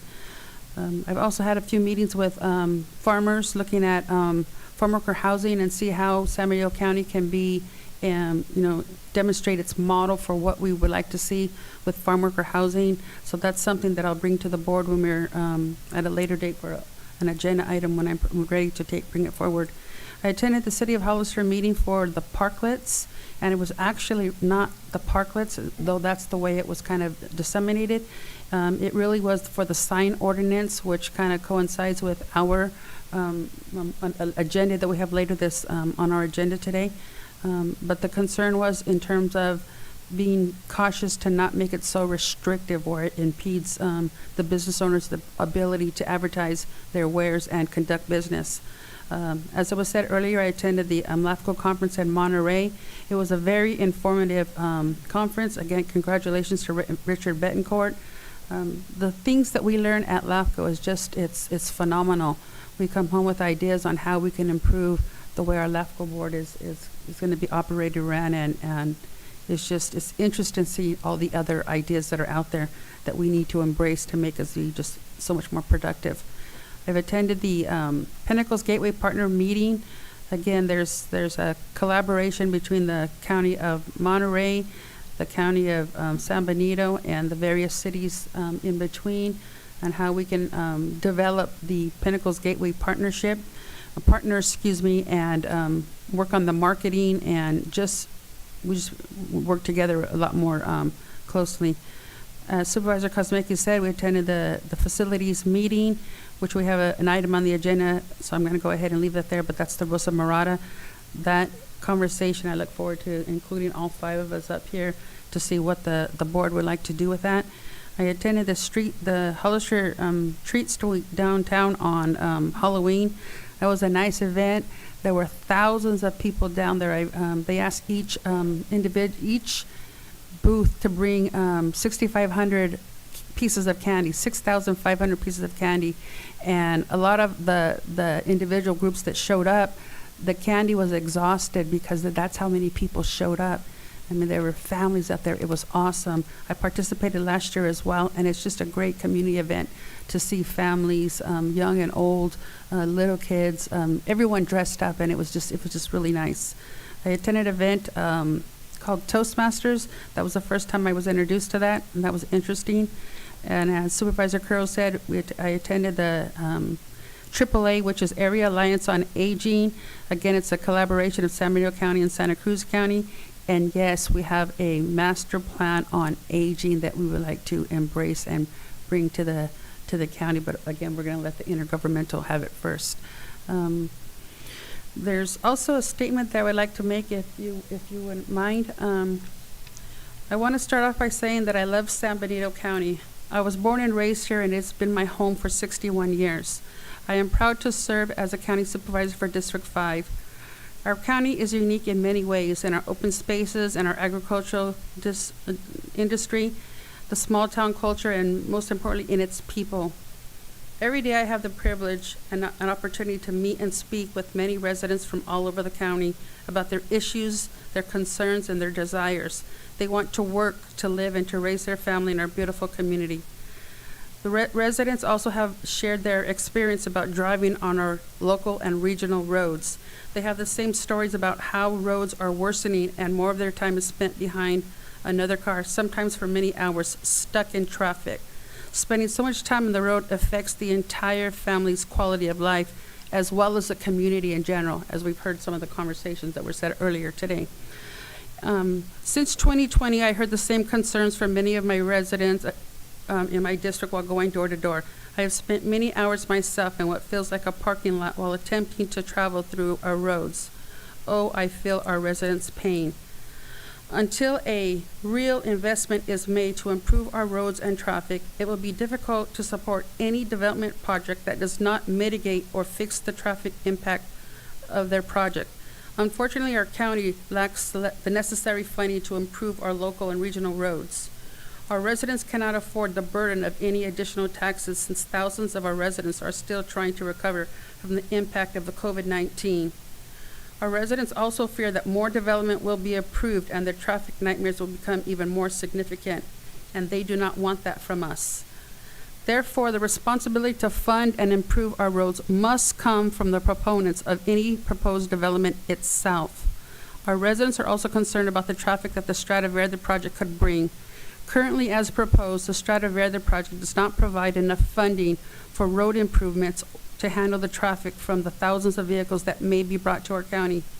For these reasons, I stated, at this time, I cannot support a project that will significantly increase traffic on our roads without a real and solid investment to fix them. The safety and the well-being of our residents are of great importance to me, and I will continue to pursue ways and resources to preserve and improve the lives of our hardworking and resilient residents. Thank you. Thank you. I'm going to try to be really quick. So I attended the Monterey Bay Economic Partnership meeting as well. It is made up of San Benito, Monterey, and Santa Cruz. And I will say one of the light bulb moments for me there was when they talked about this region. It represents 2% of the entire state's population. And so I think just with that number, we're just so tiny. We think San Benito is small, but even when we join forces, it's still very small. And I think for me, it just magnifies how much we need to be working together. We need to be collaborating. We need to be doing more. And so we had amazing representation there. Supervisor Curro was a speaker. Abraham Prado was a speaker, as well as Jennifer Lane from the San Benito Arts Council. And so thank you to the three of you for attending and being such wonderful representatives for our county. The initiatives there for MBEP is housing for all, broadband access, policy, education and advocacy, and economic and workforce development. And we heard from, they've done a study with a professor out of UC Santa Cruz about inclusive economies, and I'm hoping it's not going to be released until later this month, but I think it really would be a wonderful presentation for us to see if in the future, maybe December, have him come and speak. It really was very eye-opening. So anyways, I'm hoping that we can bring that. I think it'd be really informational for our community and for our board. I attended the Mobility Partnership along with Supervisor Curro. We had it for the first time ever here in San Benito County, which is pretty amazing. Mobility Partnership is made up of there's two supervisors currently, one representative from the city of Hollister, the mayor of Gilroy, the mayor of Morgan Hill, and a Gilroy city council person with VTA and COG. And so again, a really collaborative approach. One of the main takeaways from it was a lot of the Caltrans work that's being done, hence why I reached out to Terry Thompson and asked if she could do that presentation here this morning. We did have our Economic Development Advisory Committee. We had been working on a kind of strategic planning meeting. We did have that. It was very well attended, and we have a small group that is working on some kind of final recommendations that they'll be bringing back to the Board of Supervisors for some maybe recommended changes and additions. I attended a PG&E meeting yesterday, again, that was very well attended. We had San Benito County was represented, the city of Hollister, city of San Juan Bautista, Business Council, Chamber, and a ton of PG&E representatives, and just kind of about the forecast of kind of our power load here. And that is why we removed item 1.1 from our consent agenda, is because that meeting really answered a lot of our questions. Attended the Farm Bureau dinner. Congratulations to Paul Ravella, who was the honoree of the year. I attended several Dia de los Muertos celebrations this weekend, one at the El Teatro Campesino, which was kind of amazing. My first time attending that when I went with Supervisor Gonzalez, as well as on Sunday evening, the city of Hollister with Councilman Resendez and the Hollister Downtown Association and the high school arts program put on a Dia de los Muertos celebration with altars, and it was really a neat annual, hopefully it becomes an annual thing, but it was their first one, and it was really great to see a lot of the community was out supporting. I want to give a special thank you to Monterey County and their Board of Supervisors for all of their support in, donating furniture and kind of whatever our needs have been, so a big thank you. Can we do a formal letter from like our Board of Supervisors to their Board of Supervisors kind of as a thank you? I would second that. Okay. Especially their recorder's office also, who came with equipment Yeah. for us. And I really didn't realize that the resolution and all that Monterey County had done for us until my tour of the assessor's office last week. And it's really outstanding, and I really appreciate it. And I will follow up with some of the supervisors there, but I think it'd be really nice coming from our entire board. Let's see. I have a couple more things. So I hope that it's okay that I share this. The BSCC, who's the Board of State and Community Corrections, did an unannounced inspection of our jail in the early February of 2023. Like I said, it was unannounced. They reviewed safety checks, fire suppression pre-planning, use of the safety cell, and the use of the sobering cell. And they found that every single area they inspected was compliant and that no corrective action is required. And so I just wanted to say kudos to our sheriff's department and our corrections team. You guys are doing amazing work. And so I just think it's so important that the community understands the great work that you're doing. And while, yes, we have a lot of work to go as a county as a whole, I think it's really important that we celebrate our successes as we move along the way as well. My last item, and thank you to admin, I was reading some emails and I read one from NACO, and it talked about Operation Green Light. And what Operation Green Light is, they're encouraging from NACO all of the counties across the entire nation for us to be displaying green lights this week, so November 6th through November 12th.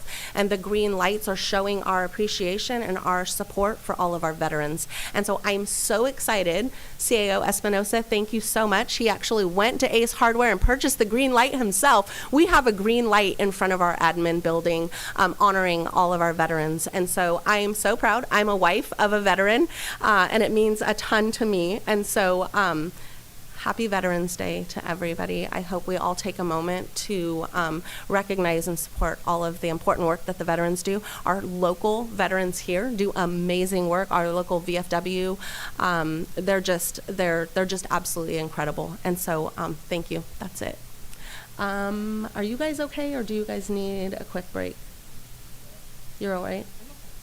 You guys okay? All right, so we're going to kind of plow through this a little bit. I will give us a break, probably maybe after public comment, if that's okay. So, okay, moving on to public comment. If you'd like to make a comment in chambers, please provide a speaker card, and on Zoom, please press *9 or the raised hand icon, and we'll start in chambers. I have Bridget. Oh. Your name? They're in the back, sir. Maureen Nelson? Okay, so Maureen Nelson. Sorry about that. Other meetings. Good morning. It's a pleasure to be here before you. I want to quote Supervisor Gonzalez and thank you for this morning. She stated, quote, "Not something we created, but something we need to deal with." Let me add to your plate. The landfill. No, you didn't create it. No, you didn't authorize the expansion, but you got to deal with it. And I'm begging for your help. So the proposed landfill wants to go from 1,000 tons per day, which was accepted while they were taking out of county trash. Now, because of state law, we're down to just in county, approximately 230 tons per day. They want to go to 2,300 tons, but don't be fooled. It's not just 2,300 tons. In their own paperwork from the October 30th meeting, the 2,300 tons would actually be 3,317 tons per day. The numbers lie, but the fine print tells the truth, and they put it in writing for us all to see. Astounding. The maximum daily peak haul trucks, they're saying, is 186 20-ton trucks on our county roads coming in and having to turn around and go out. We've talked a lot about our county roads and the damage to them and the amount of work needed and the cost involved. What do you think 20-ton trucks hauling in waste is going to do with approximately 370 trips daily? What do you think that's going to do to the congestion on our roads at Highway 25? It's going to impact everybody's commute, and we've all suffered through that commute time. So they talk about waste for beneficial reuse, that this number, this 3,300 tons, does not include this beneficial reuse, but that beneficial reuse excludes recyclables, wood, and green waste. What the heck is a beneficial reuse that isn't being reused on the property? It's all very vague. I think that my plea, I know my plea is please, please take the covers off. Look deeply. See what the benefits are being proposed for the county and what the loss of benefits actually are. This is a non-winning situation. The county loses money. We do not meet the needs of our citizens of this county. Keep the landfill local and say no to Waste Connections or Waste Solutions. Go by both names. Thank you. Next in chambers, Bridget.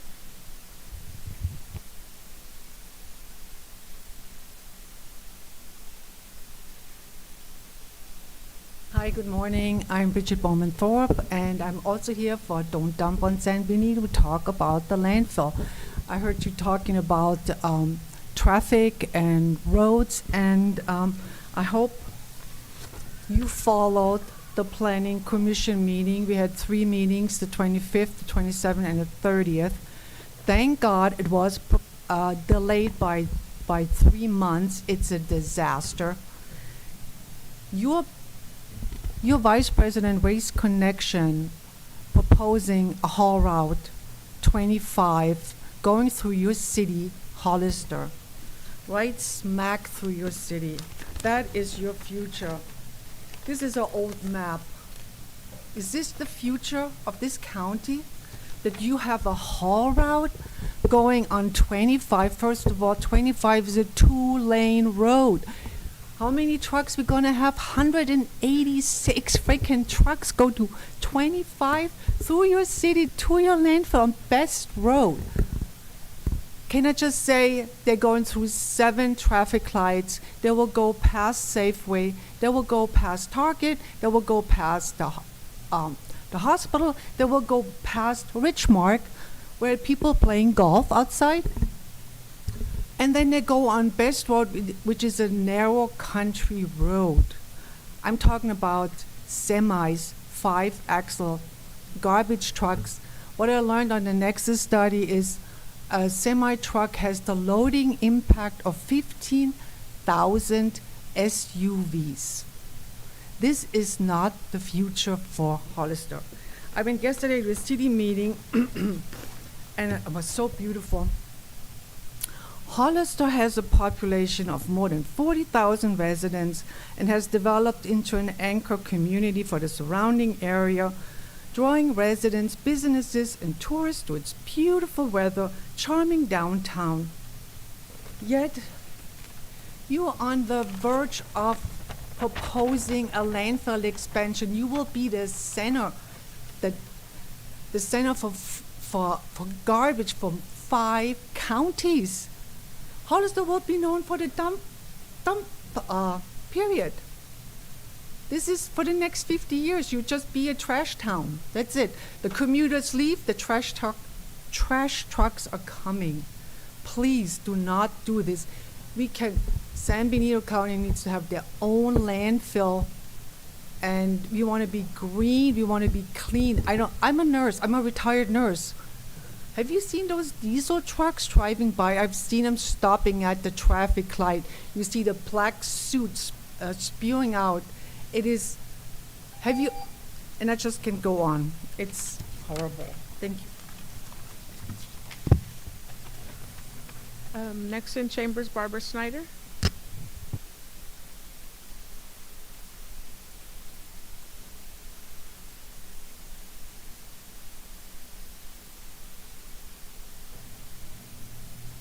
Good morning, Madam Chair and Supervisors.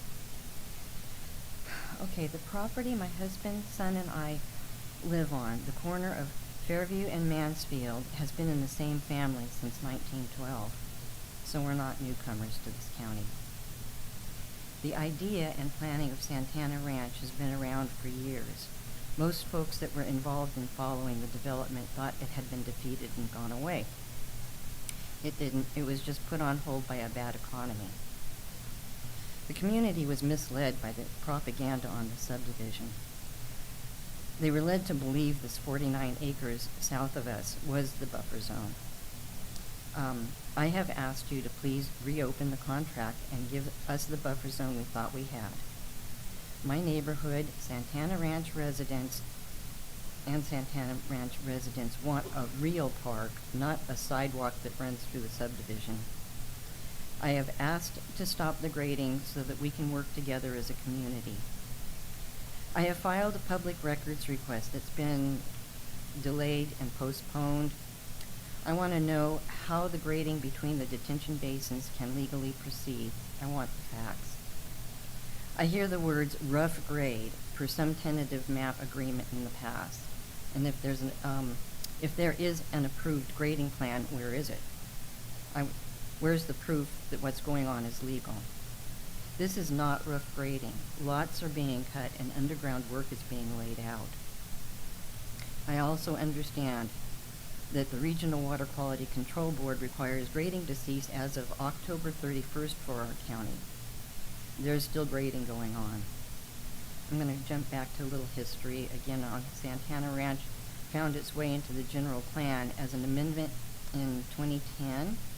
A local grassroots group protested the development. They wrote letters to the Board of Supervisors. They came into the meetings and spoke.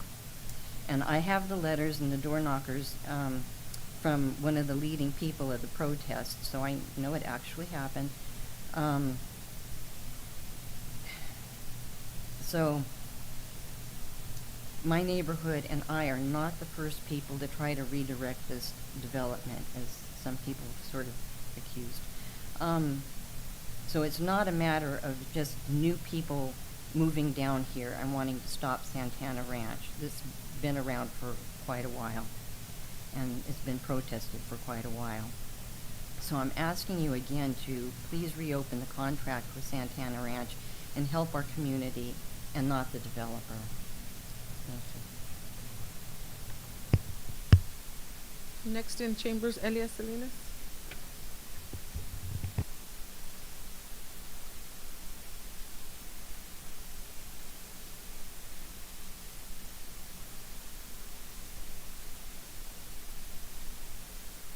Good morning, Madam Chair and Supervisors. We have a county ordinance regarding signs, and I was going down 156 yesterday, and I saw some signs, and they're supposed to get a permit, and they're not getting a permit. There's a sign for some psychic advertising. There's a sign for some selling something out in the county, and these are just signs that are coming up on private property without any permits. There's also signs for the Don't Dump on San Benito and signs for the Strada Verde, to stop the Strada Verde project. They don't have permits. These are not campaign signs. These are signs that you're supposed to get a permit, and I've come here before you before, and those signs need to come up. They're just ugly. There's no need for them to be up there. The Strada Verde project is on pause. The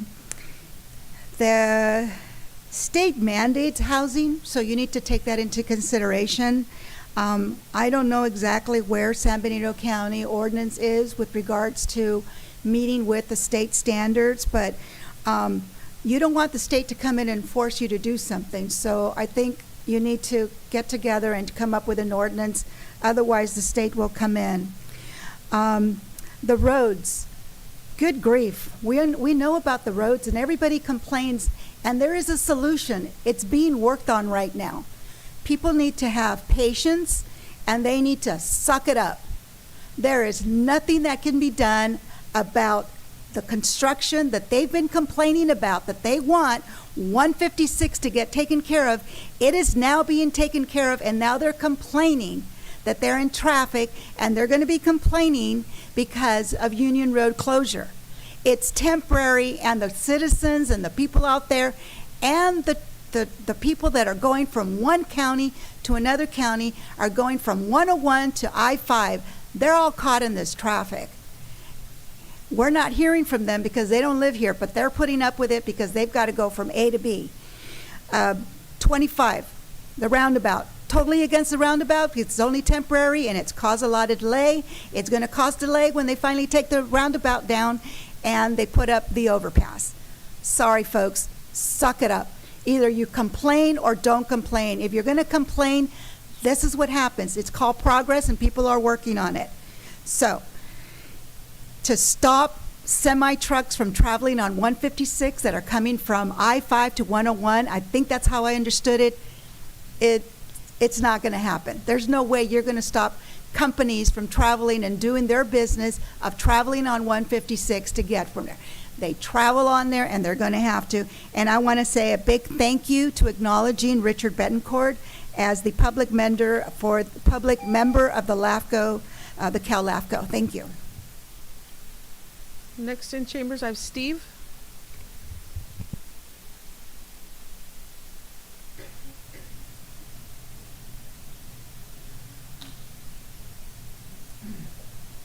Good morning.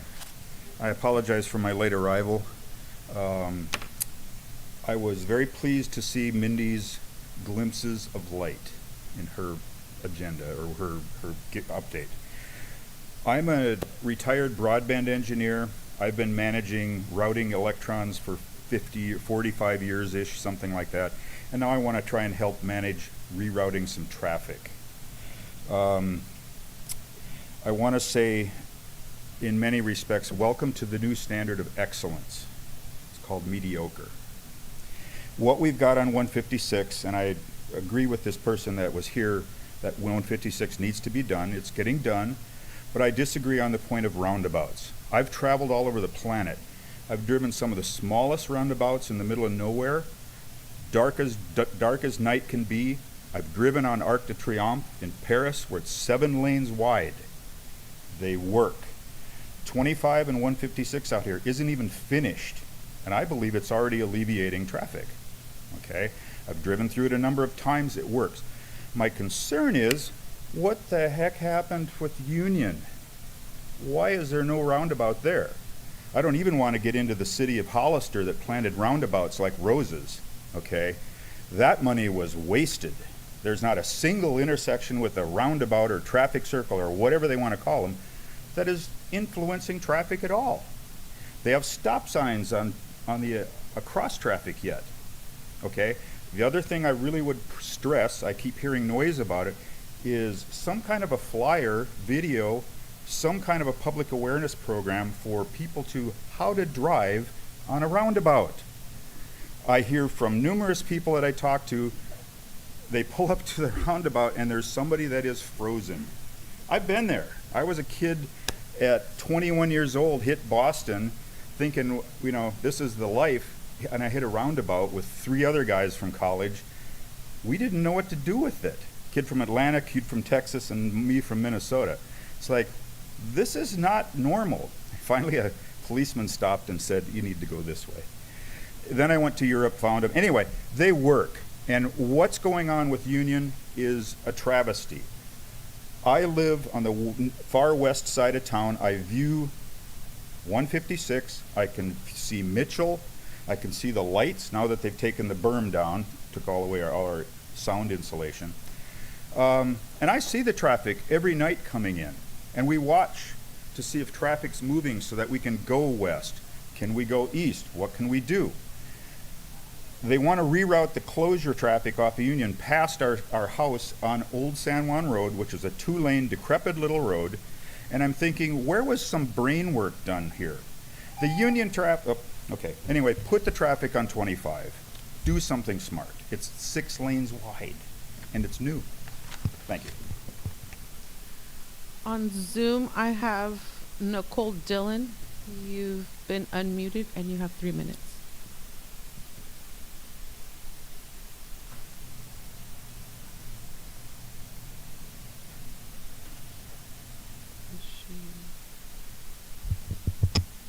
Nicole, you're unmuted.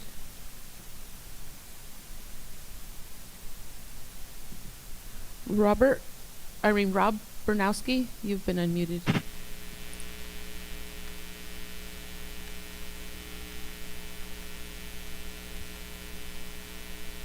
Mr. Bernowski, can you hear the chambers?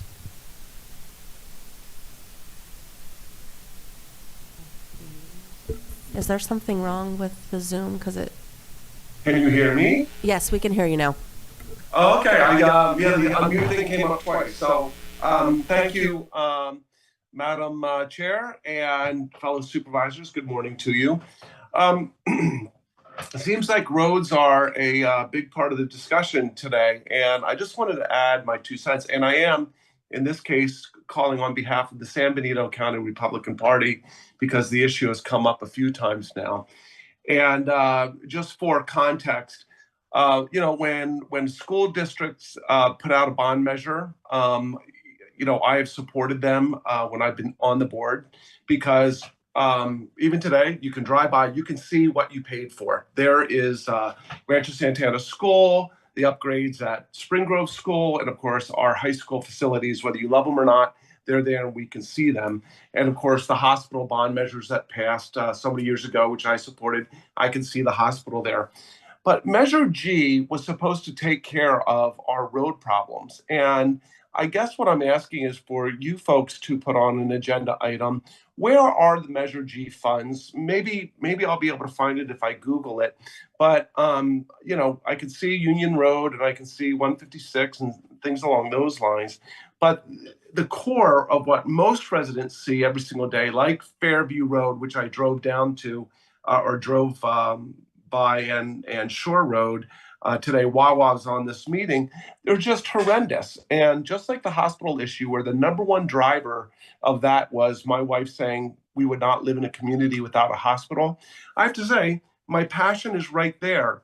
If she has to drive on roads, she leaves before the sun comes up, comes home after the sun comes down, rain or shine. If you have to drive down roads that don't have fog lines, that's a huge problem that should have been addressed first, or I'm asking you to address first. It's a serious problem. So please take that into consideration because again, my party members are asking me, Rob, what happened to the Measure G funds that were allegedly going to repair all of these roads? Because we're paying that extra 1% on every single purchase we make, and I can't see it on the roads that I drive.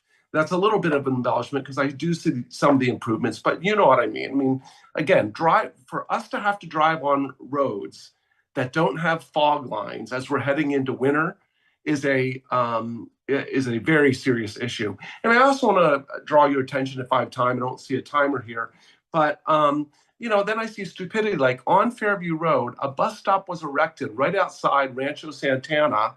And if you're at the bus stop, you would have to, waiting for a bus, you would have to step off, come out of the bus stop, cross the sidewalk, and then go down an embankment to get to the roadway. I mean, I'll send any of you a picture of it, but this is.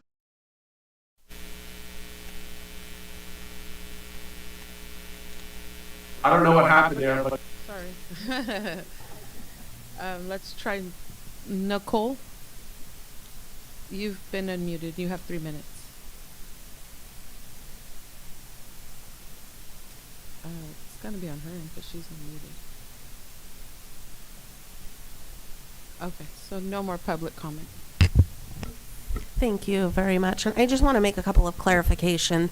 So there actually is a video for anybody that doesn't know that has been done on how to approach this the turbo roundabout, I guess is what it's called.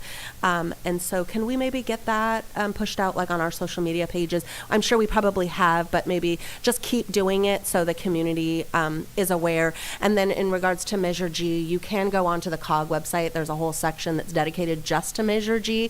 And you can go and you can actually, there's a map and it'll show you exactly what roadways Measure G funding is not going into our general fund. I know that's sometimes what people think, but we actually are taking those dollars and we are putting them to work. The last update I believe that shows on the website is the 2021.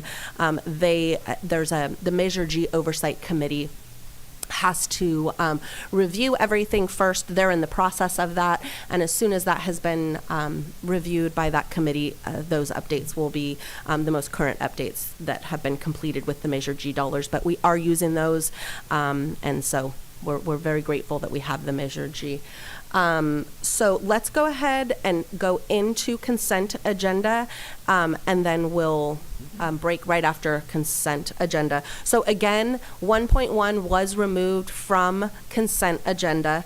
Do we have any other public comments for consent agenda? If you'd like to make a comment in chambers, please provide a speaker card, and on Zoom, please press star 9 or the raised hand icon. In chambers, I have Elias Salinas.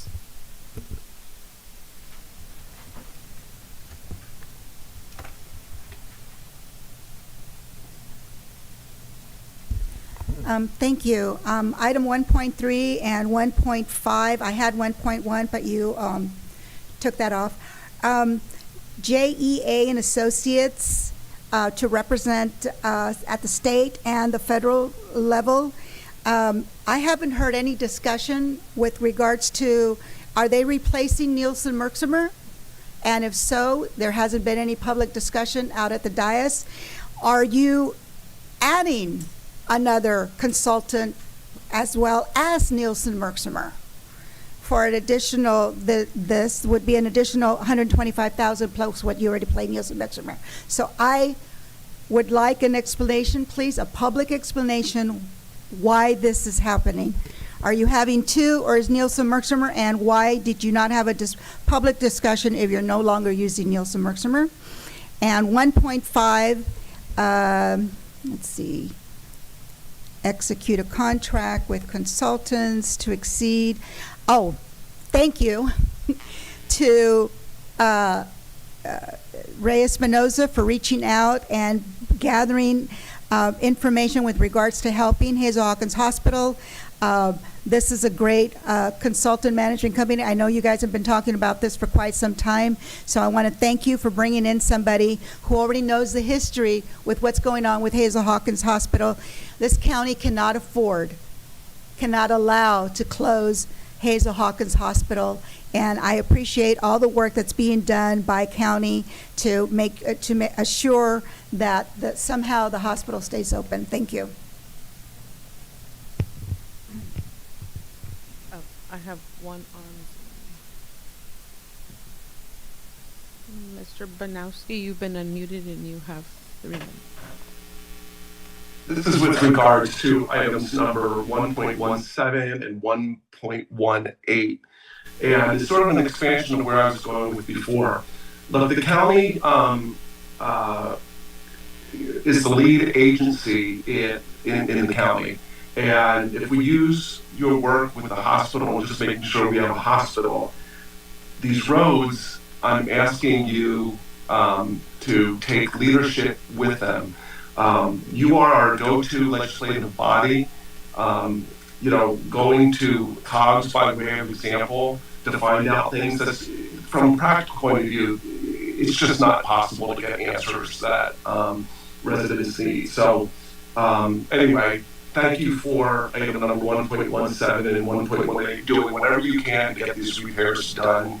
And please, for the sake of all of us, be the leader of San Benito County when it comes to the roads and explaining where funding can come from and things along those lines.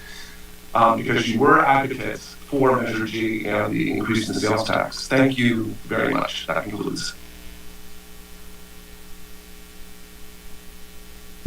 I have no further public comment.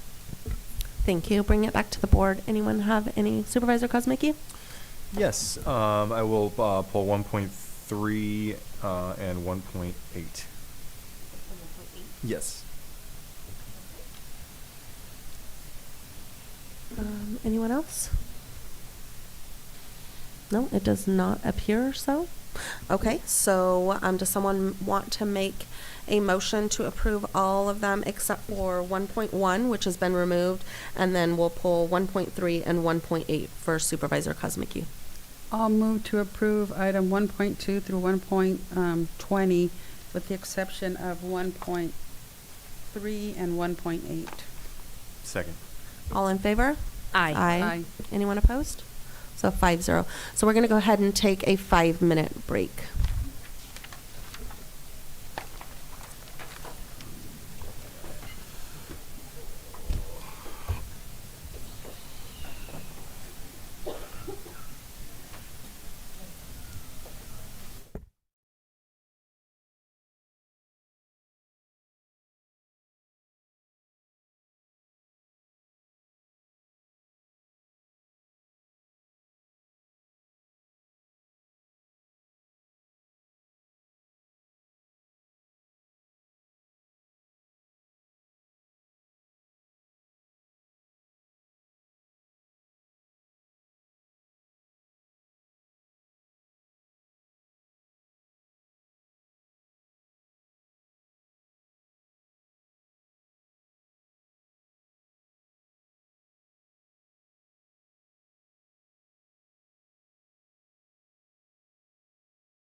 Couple of updates for regular agenda. We're going to do a little bit of shifting. We're going to move we're going to move 2.3 will now be 2.1, which is the presentation from Hollister Fire Department. So that will be next up. And then we're going to move the sheriff's item from 2.4 to 2.2. So we will go fire department, sheriff, and then we will go back, and then we'll go to what was originally 2.1, and we'll kind of go down the line. So hope that kind of makes sense for you all. I also want to announce we're going to be stopping at 11:50 to go into closed session, and that should take us probably an hour and a half. And so then we'll come back out for the public hearing at 1:30. And then we'll need to go back and finish up regular agenda and our consent agenda. So it probably is going to be a kind of a long day. So just kind of wanted to give everybody a little bit of a heads up. So at this time, Charlie Bedoya, will you come up and give us the presentation from Hollister Fire Department on San Benito County weed abatement and discuss and provide staff direction? Good morning, Madam Chair and members of the I was going to say the council, the board. How are you today? Thank you for coming. I am Charlie. I am your fire marshal for San Benito County. Thank you for this. I want to apologize to the sheriff's department because I'll be up here till 11:50, so you guys have to be here after lunch. I won't do that. So, this weed abatement, that brings up, who would have known that this weed abatement is such a big topic, It's such a little, it used to be a minute thing, but now it plays a big part in my job, and it's an annual thing that's going on all the time now. So why we're here? The fire department's here, like I said, protect life, property, and the environment. We're here to protect you from the fire threat to your livelihood, your business, and your home. And it's important that we do get that across to everyone. We do have weed abatement policies, but it's a lot more than just weed abatement policy. We have basic policies in the city of Hollister, San Juan Bautista, and then we have one in the county. So in the county, 19.37020, that's the weed abatement policy for San Benito County. But that only covers within the city pockets, the county pockets within the city limits. So that's what kind of takes care of that. It goes through the whole thing. We want to reduce it for that. And the map, it needs to get updated because it's an old map, and we've expanded a little bit, and we're continuing to expand through there. But it gives us that opportunity to be able to take care of those city pockets that's throughout the city limits. And with that, we have the way of enforcing it, and that's just the way of enforcing it. It has the purpose and the whole process that we need to be able to go through it. It has the purpose, the actions, the costs, the administrative abatement, the whole process that we need to be able to take care of it. And that's within the city limits, the county pockets within the city limits. Then we have the Public Resource Code, which is out in the state responsibility area. And we know 4291 basically says you have to have 100 feet defensible space from your structure, your residence. Okay, and that's kind of where we're limited at. In addition, though, it says fuel modifications beyond the property line may only be required by state law, local ordinance, or rules or regulations maintained 100 feet defensible space from the structure. Fuel modifications on adjacent property shall only be conducted following written consent. So if it's beyond the 100 feet, then you have to get written consent from somebody else to be able to go and have them do it or let them do it. They don't have to do it because they're only required for that. So if it's 1,000 feet away and you're up against the whole development, they only need to get 100 feet of their defensible space. And in addition to that, it's important to understand that insurance companies can also require a lot stricter than what we do. And so we're seeing a lot of that happening right now. And it's a good thing that we're getting these Firewise communities because each community and each HOA is slowly but surely going through there, and that gives them, I think it's up to a 12% discount on their insurance. It could. So it's good that the communities are being proactive at getting through that because they're the ones that have to go do that. So we'll continue to keep educating on becoming Firewise communities throughout. In addition, the director may authorize the owner of a property on 4291 subject to construct a fire break or implement appropriate vegetation with a radius of up to 300. So it doesn't, if we think, for instance, San Juan Canyon, you're in the canyon or on a hill, we could say, okay, we can go more than that, up to 300 feet. So it's not just restricted to that, depending on the topography or whatever elements would require it. If we do think it's a danger to them, we can increase it. And in addition to that, we get support from CAL FIRE. CAL FIRE does the LE 100 forms, and I brought some for you, and you can pass them out too, and I could send them to you also. But it tells you what you need to do to get your defensible space around your lot, and then it tells you what to do in addition when you're ready for wildfire. So I'll pass those out to you, and I can email them also, because we support that. Bless you too. Then we're in the LRA and the SRA. So what do we do outside of the city limits? You know, which is pretty cool, because we have Chapter 106, which are alternative public nuisance abatement procedures and remedies.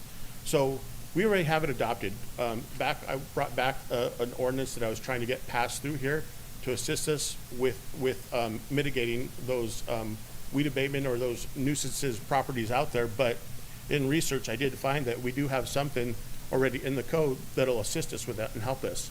And 106 says, without limiting other provision of this code, any and all the following are hereby declared unlawful and public nuisance and a violation of this code.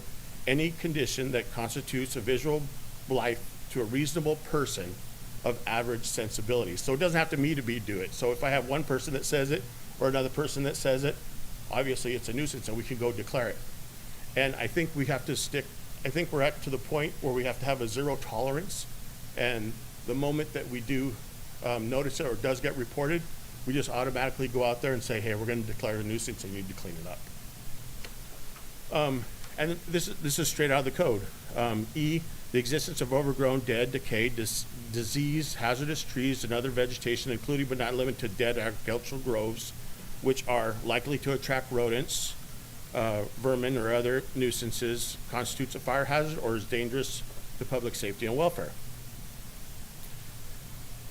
In there, it talks about the nuisance authority. And what's important right here is when the procedures set forth in this chapter would not result in abatement of that nuisance within a short enough time period to avoid that threat, the enforcing officer may direct any officer or employee of the county to similarly abate the nuisance. The enforcing officer shall make reasonable efforts to notify the responsible parties, but the formal notice and hearing procedures in this chapter shall not apply. So once we declared a nuisance and they haven't abated, we could go on to say, hey, you need to clean it. You don't clean it, we give you this time. The county may nevertheless recover all costs for it. We could issue and we could send someone out there to do it. So we could get a contractor. Here's where we ran into the problem last year. And Ray's already working on this problem. We need to establish a fund to be able to mitigate. So we need to establish a list of contractors that are approved by the county that can help mitigate those problems. So we had a couple properties this year where they were declared, and through code enforcement, because it's a collaborative effort, we work with code enforcement and public works, and they're the ones that go out there and they'll notice it. We'll send them a letter, they send it out, they say, okay, we got this property, let's take care of it. And we kind of looked at each other, we're like, well, Rose is busy, who do you got? I go, I don't have anyone. Who do you got? I don't have anyone. So, you know, we were kind of like stuck in a spot. So this would help out immensely if we could set up that fund to be able to have that. And the good part is we can go after them and we can lien the property to recover those costs. So it'll be a revolving account. We'll be able to recover those funds back after we have them go clean up. So we had a couple properties. We couldn't really get to it. We ended up getting compliance after a few and a little continuing to pursue it, but we ended up getting compliance on it after. But we did have that point where it took us a little while, a month or so extra, where we could have taken care of it immediately. Fortunately, we were lucky nothing happened. But every owner, lease person, or anyone is responsible for maintaining it. It's not just the owner. If you're leasing it, you have to maintain it, and that's straight out of 106.6. In addition to that, we still have the fines. You know, 106.7, we could give civil remedies. We could fine $1,000, $2,000, or $5,000 per incident or per day. So I think we just strengthen it up, and we have the zero tolerance, and we just start the faster, and then word gets around that public safety is our #1 priority, and we're not going to compromise in it, and we do take it serious. And then as long as we're consistent with everybody, as long as we do this to make sure we're getting it taken care of, second violation, third violation, we continue to find them and take care of the problem as much as we can. So in addition, it says any part of the work that's going to be accomplished. So if we come in and we say we're going to go ahead and take care of it, 106.120 says if any part of the work is accomplished by a private contract, that contract shall be submitted or approved by the purchasing agent, which is us, or the Board of Supervisors as applicable prior to the commencement of the work. Nothing herein shall be construed or require that any private contract under this code be awarded through competitive bidding procedures, which such procedures are not required by the general laws of the state of California. So, and then we can recover those costs. So if we have the approved contractors, we can tell them go in there, and we don't have to go through the bidding process to take care of that. So that, I was real excited to see that we do have that.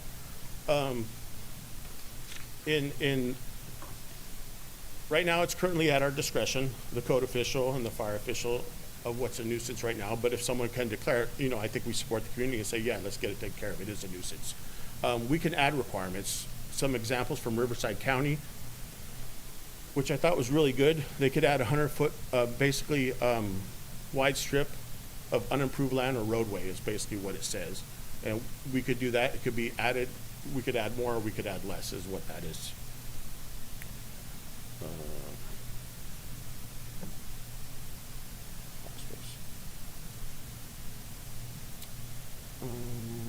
That's just the same thing. That's just added wordage that we could add in there if we wanted to do it. But right now, I think we're pretty good in where we're at. And it would address those, like I said, the Santana Ranch, even the roadway right there. We could say, because it does butt up to developments where we could say, hey, you know what?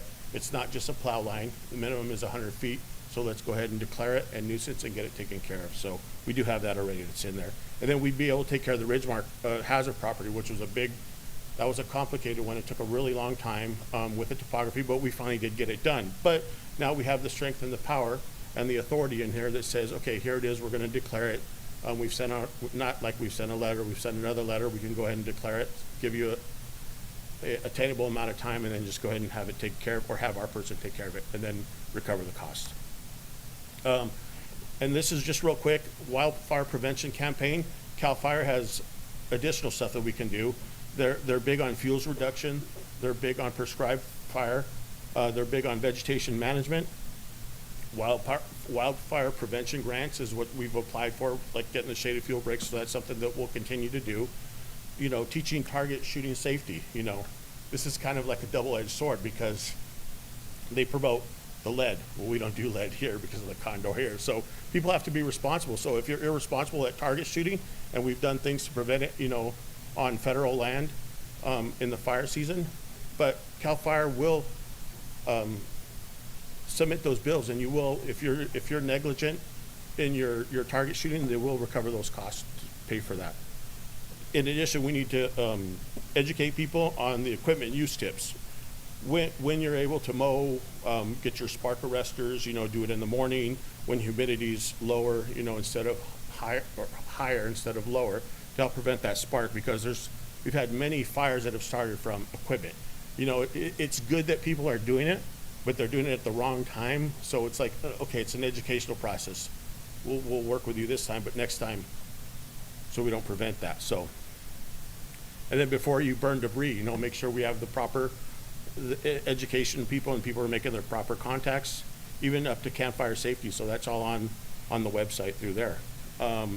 In addition, ready, set, get and be ready to go. That's the campaign that teaches them, and it's all in the back of here.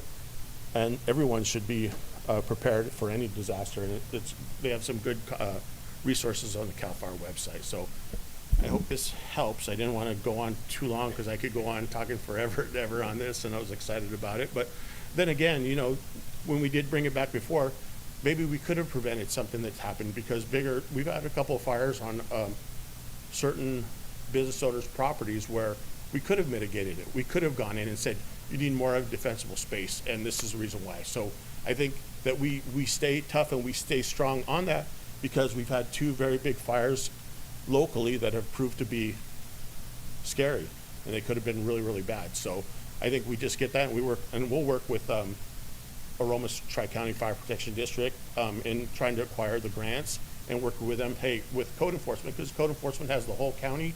I have the county, but not the Aromas Tri-County area, but our code enforcement does because it is San Benito County. So we'll work with them to be able to go out there, and even if we do need to go out there with them, we'll help them declare it and get that bigger defensible space on those target hazards that we do have. Any questions? Thank you so much for your presentation. Do we have any public comment? If you'd like to make a comment in chambers, please provide a speaker card, and on Zoom, please press star 9 or the raised hand icon. And I have no public comment. Thank you. Any comments or questions from the board? Supervisor Zinger?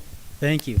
Thanks for the presentation, Charlie. Appreciate it. I like it. I like the ability to enforce things rather quickly. It's nice.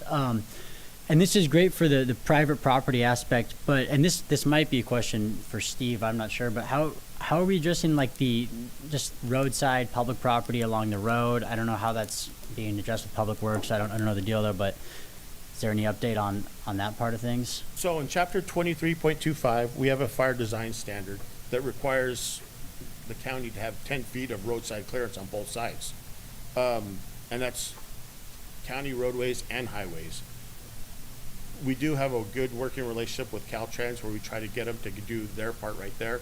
And then with roads, it's kind of hard because we're only limited on so many, what they can do. And they've been working, every time we hit something, a target hazard, overgrowth on an intersection or something, we do hit the properties, private properties, but then Steve's been really good with us trying to get the ones that are hitting us right away. Part of the grant that we've applied for was getting some equipment. So we're just following through with it because if we do, and if everything works out okay, then we'll be able to get a John Deere tractor with a Tiger boom mower that allows them to be able to go out there, drive safely without having hand crews out there, and it does articulate to be able to get on the hillsides and the roadsides without putting them in danger. So we're working with them to do that. Once we get that, then we turn it over to them. It's them, but they need to have the personnel to be able to do it. Right. And sometimes, I mean, who knows, if we have that fund, then we declare it a nuisance, and we have the contractors that we assign to take care of those certain areas. But they're really, really busy, and I feel bad for them too. Right, of course, I get it.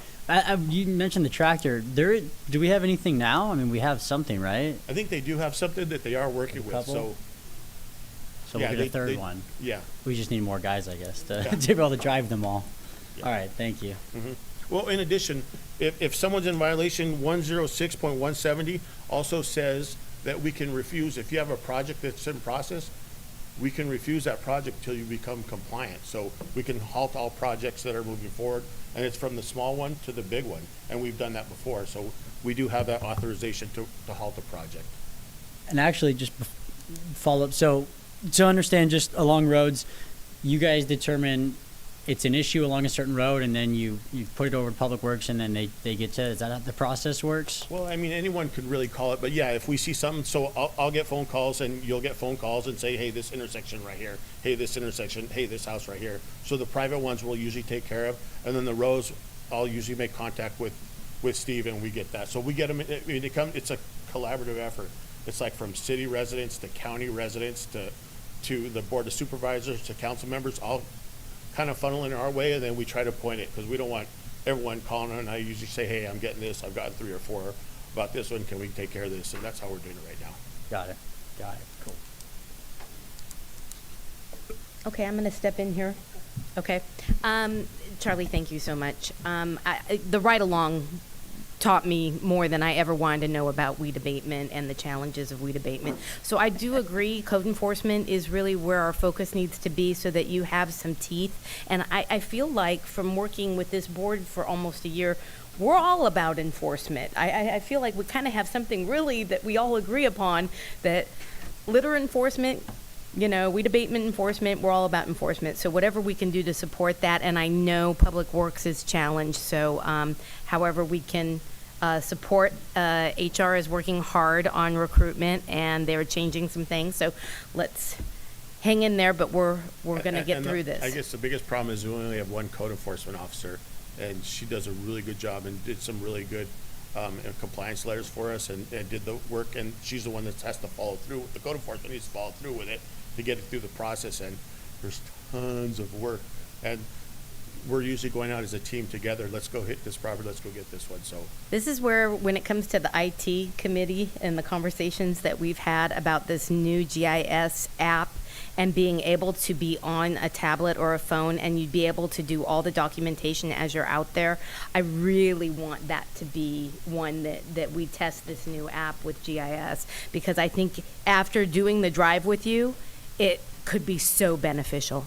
And even if you don't have cell reception, once you're back in cell reception, it'll update GIS. So, absolutely. yeah, and it'll track all your notices. Yeah, So. and we do listen to, we do take every complaint, we do every report seriously, and we do everything we can do to mitigate it, whether people believe it or not, but we spend a lot of time doing it myself in my office. And reminding the public that it is kind of a team effort, because the public is out there on some of these roads more often than other of our staff, that if you do report it, it does help. So being a proactive resident and reporting hazards, especially when it comes to those dangerous intersections, which I've reported several times.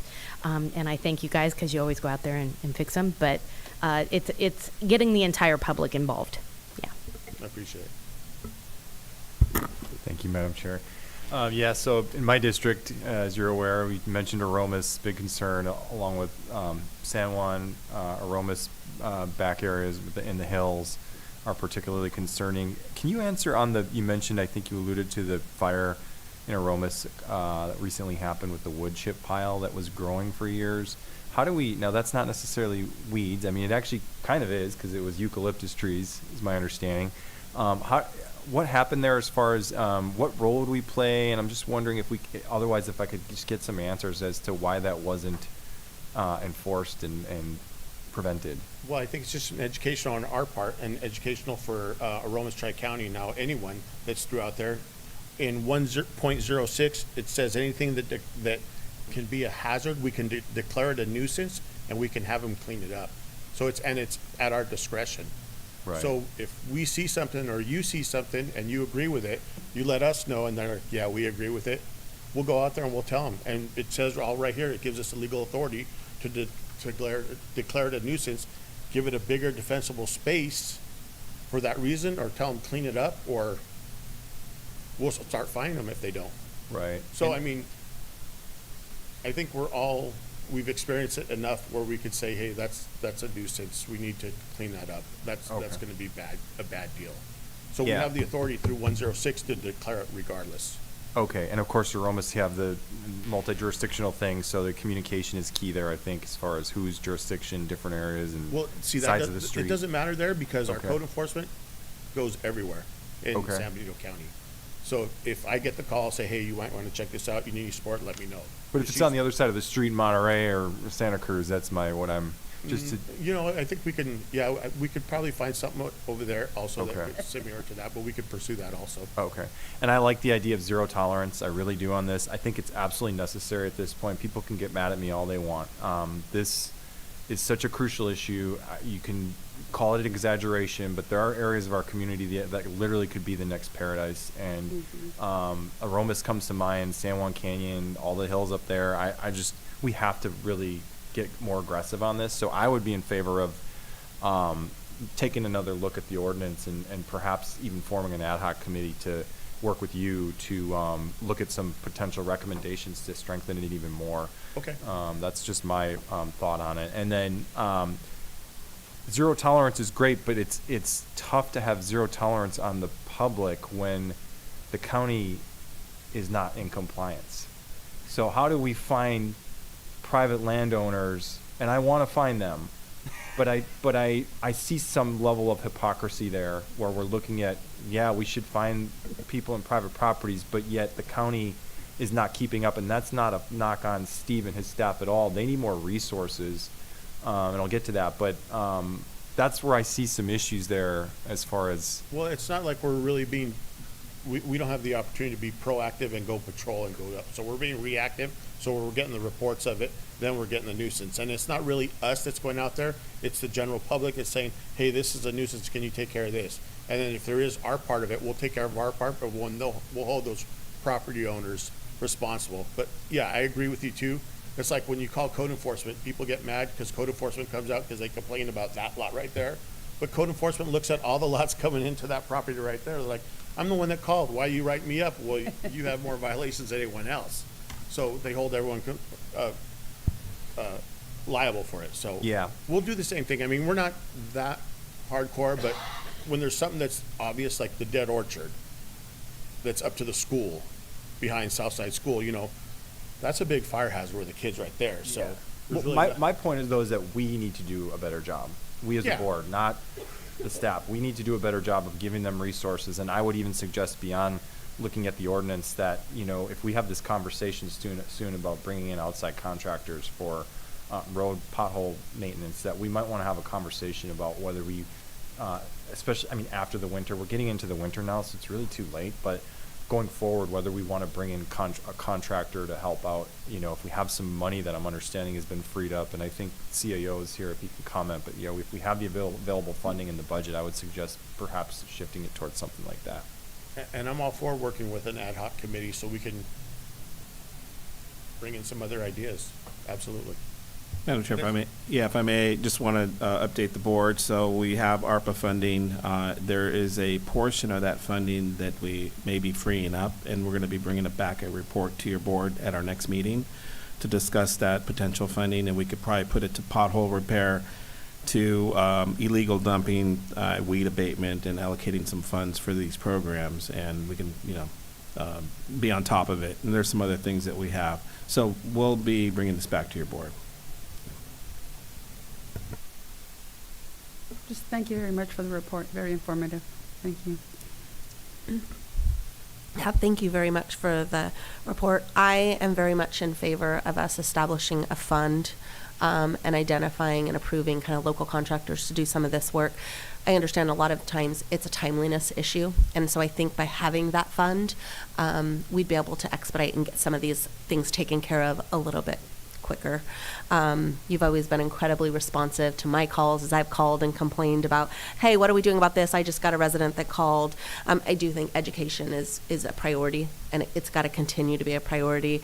And I think that the code enforcement is going to be key. But I do agree with you. It's really hard to point the finger at the public when we're not keeping up maybe our end of the bargain. So I think we all kind of collectively need to maybe do a little bit better. So we need to do a better job on, you know, figuring out how we take care of our responsibility areas, and then putting into place some of these other things. And I think what's important is we're not going and hitting the whole, how many miles of roadway do we have? You know, we're not hitting every one of them. Right. So we're sticking the ones that are next to the development. So we are working good with Steve and his crews to be able to take care of the biggest ones in that area. That way we do get called on those that we are. So right. we do kind of look at that part too. So. No, thank you. Yeah, and I would just say if we are entertaining this idea of an ad hoc to possibly look at this, I would just suggest that there was quite a bit of upheaval the last time this item came to us, and so making sure that we're very inclusive of working with our cattlemen's, our Farm Bureau, the different groups that this really could impact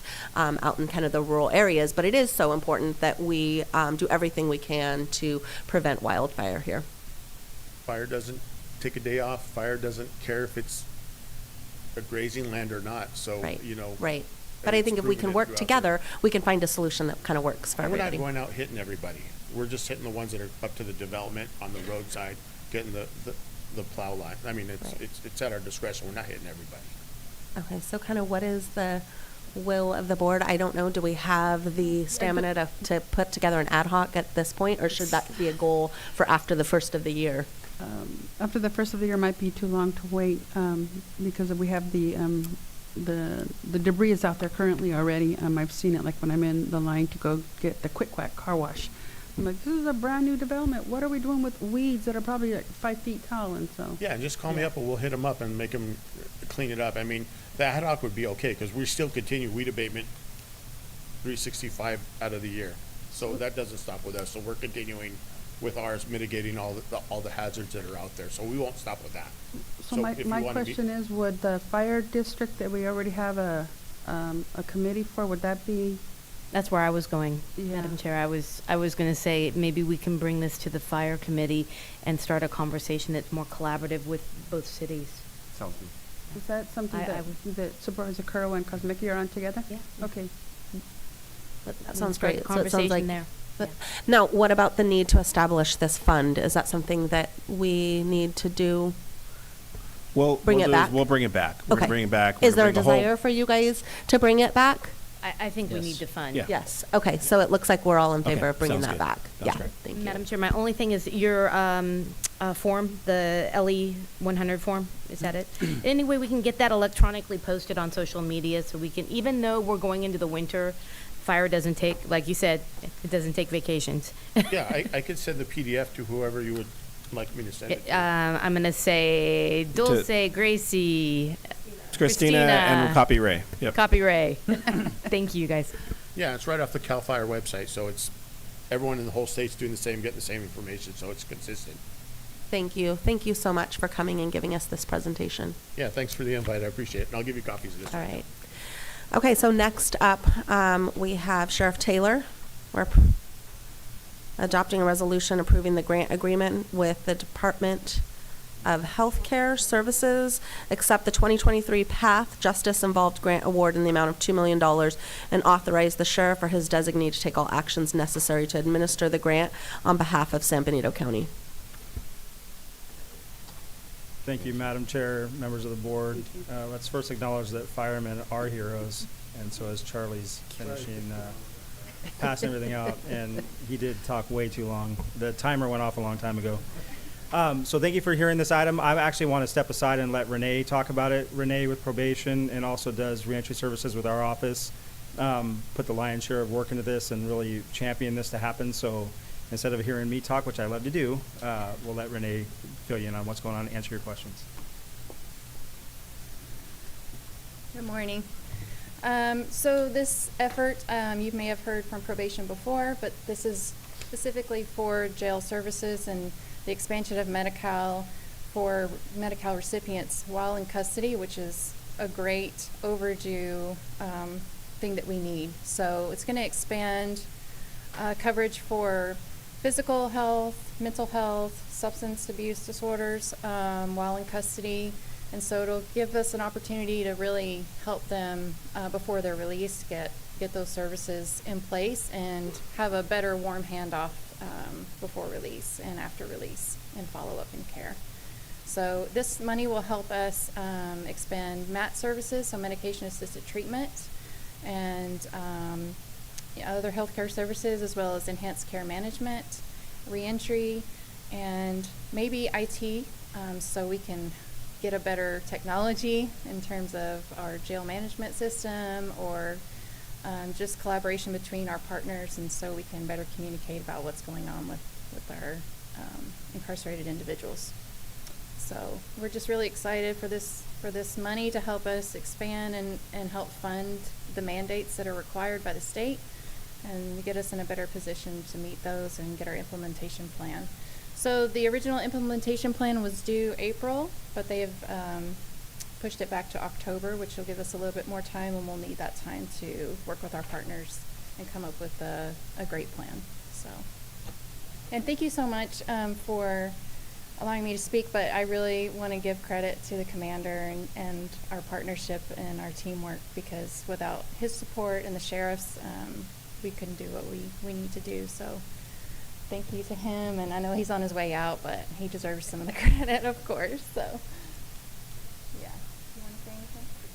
You don't. We should make him get out. He does not want to talk, and I made him be here. So Mike Kirschman, just off topic a little bit, he stepped in and took over as a jail commander when we had a retirement with Captain Tony LaMonica left our office and left us with a void. And so though it wasn't probably his first choice, Commander Kirschman decided to step out of his comfort zone, step up and take over the command of our jail. And this is the type of things that have been produced under his direction. So we'll bring him back again, because I'm told him he's gonna have to be in this uniform yet again. So we'll bring him back to acknowledge him, but at least today, to acknowledge that his partnership with Renee and probation and really pushing things forward in our jail. And though he doesn't want to come up here either today, but Mike Kirschman will be passing the torch to Commander Tom Corral as our new jail commander. So we'll get through that with the board, but thank you, Renee, for pointing that out. And I do think that Mike should step up here and say something to the board.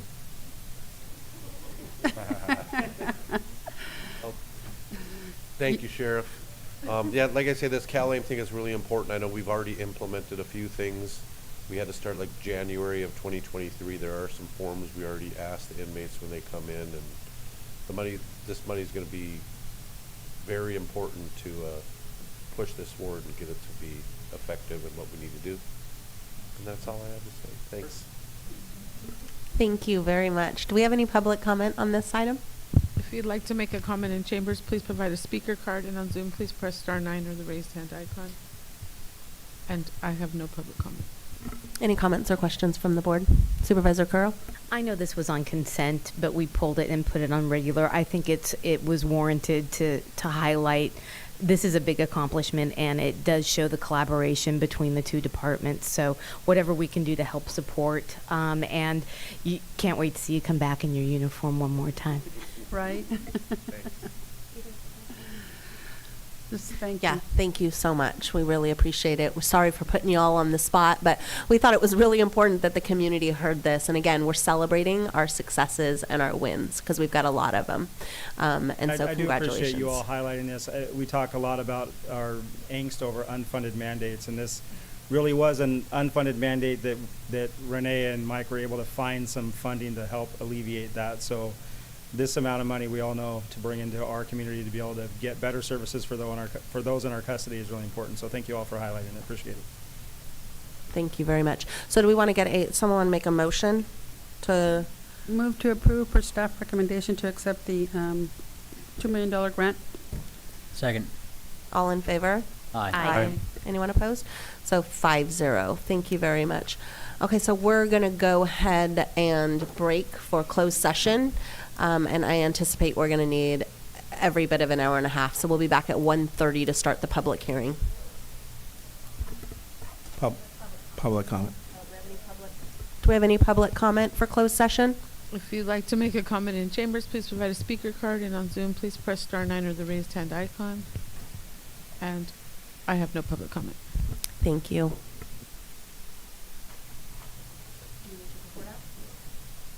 County Council need to report out? No, I don't think there'll be any. Thank you. So we'll go ahead and go to closed session.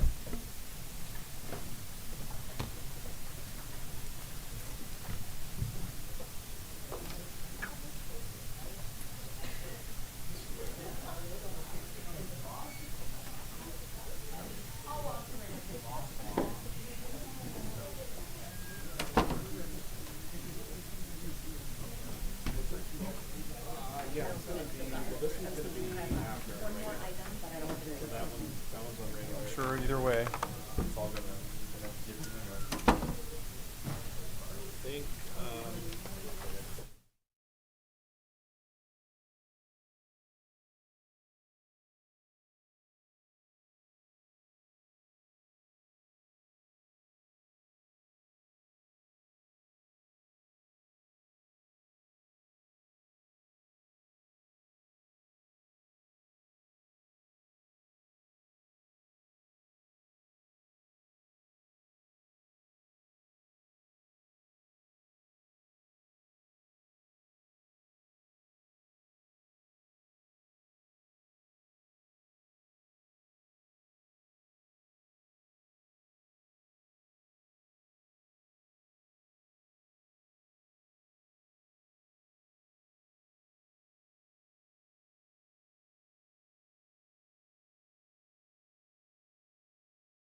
And County Council, do you have anything to report out?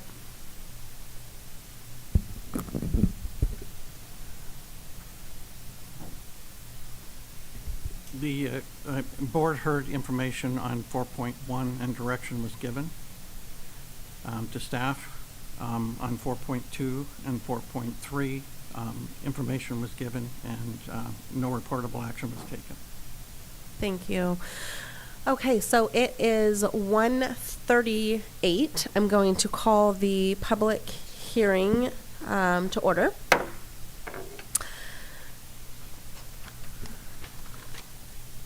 We're going to discuss the status of we're going to do the final reading on an ordinance of the Board of Supervisors regarding, in relation to political signs. And it's amending chapter 25.07.016.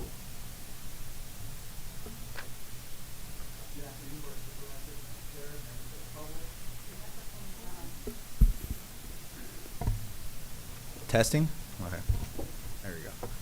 Good afternoon, Board of Supervisors, Madam Chair, members of the public. We are here today for the second and final reading for an ordinance of the Board of Supervisors of the County of San Benito, Chapter 25.07.06 of the San Benito County Code in relation to political signs to create a more coherent and comprehensive regulatory framework for outdoor and political signs. The purpose of the amendment for this particular ordinance is to ensure that we have a clear and concise language that distinguishes between regular advertisement or marketing signs with those that are political or election specific signs. Now, part of what this amendment is trying to do or proposes is to align the San Benito County political ordinance signs with those of the with those of the state, which says that a political sign will be considered anything that's up 90 days before an election and 10 days after the election that directly advocates or supports or it's against a particular issue, candidate, or measure that's going to be on the ballot for that election. Anything that does not fall under this category will not be considered a political sign and must abide by the other requirements that are stated within this sign ordinance.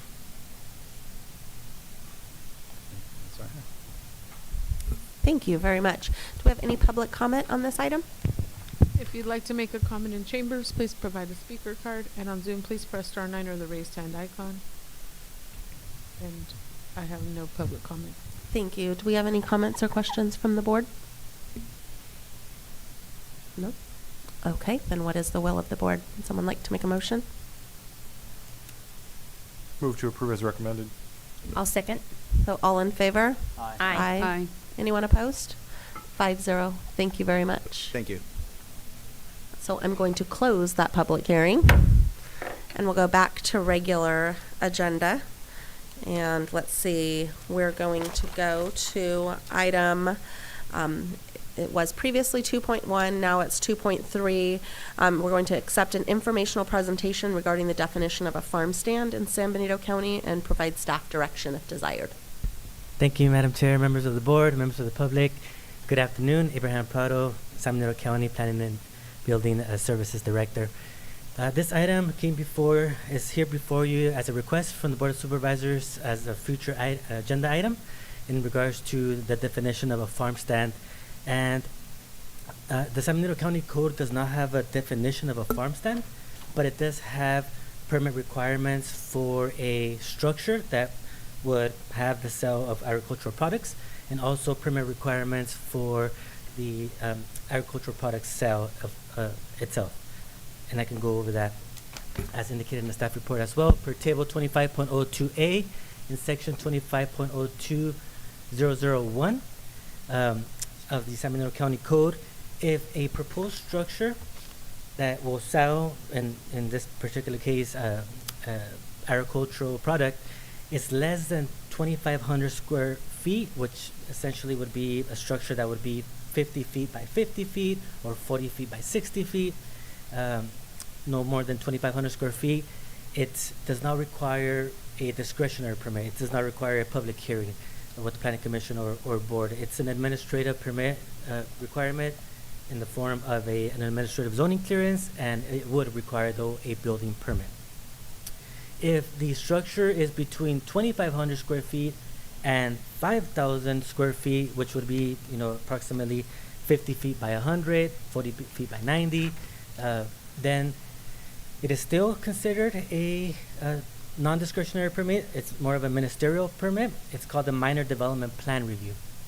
And what this, though, the difference between this and the administrative zoning clearance is that staff does send out notification to property owners that are adjacent to where this structure will be. And if the planning department receives a notification request from any of the any member of the public which requests a public hearing, then at that time the staff will provide a public hearing with the planning commission for this item. If no request is provided, then it continues to be a administrative review. If the proposal is 5,000 square feet or higher, then it does require a public hearing. It does go to the planning commission, and as you know, depending on the decision of the planning commission, if there's any member of the public who's agreed by the decision, within 10 days of the planning commission meeting, they can appeal, and the appeal will come to the Board of Supervisors. Regarding the actual sale of agricultural products, there's two main differences. One is that the sales that includes products not produced in San Benito County, and that which is just products produced in San Benito County.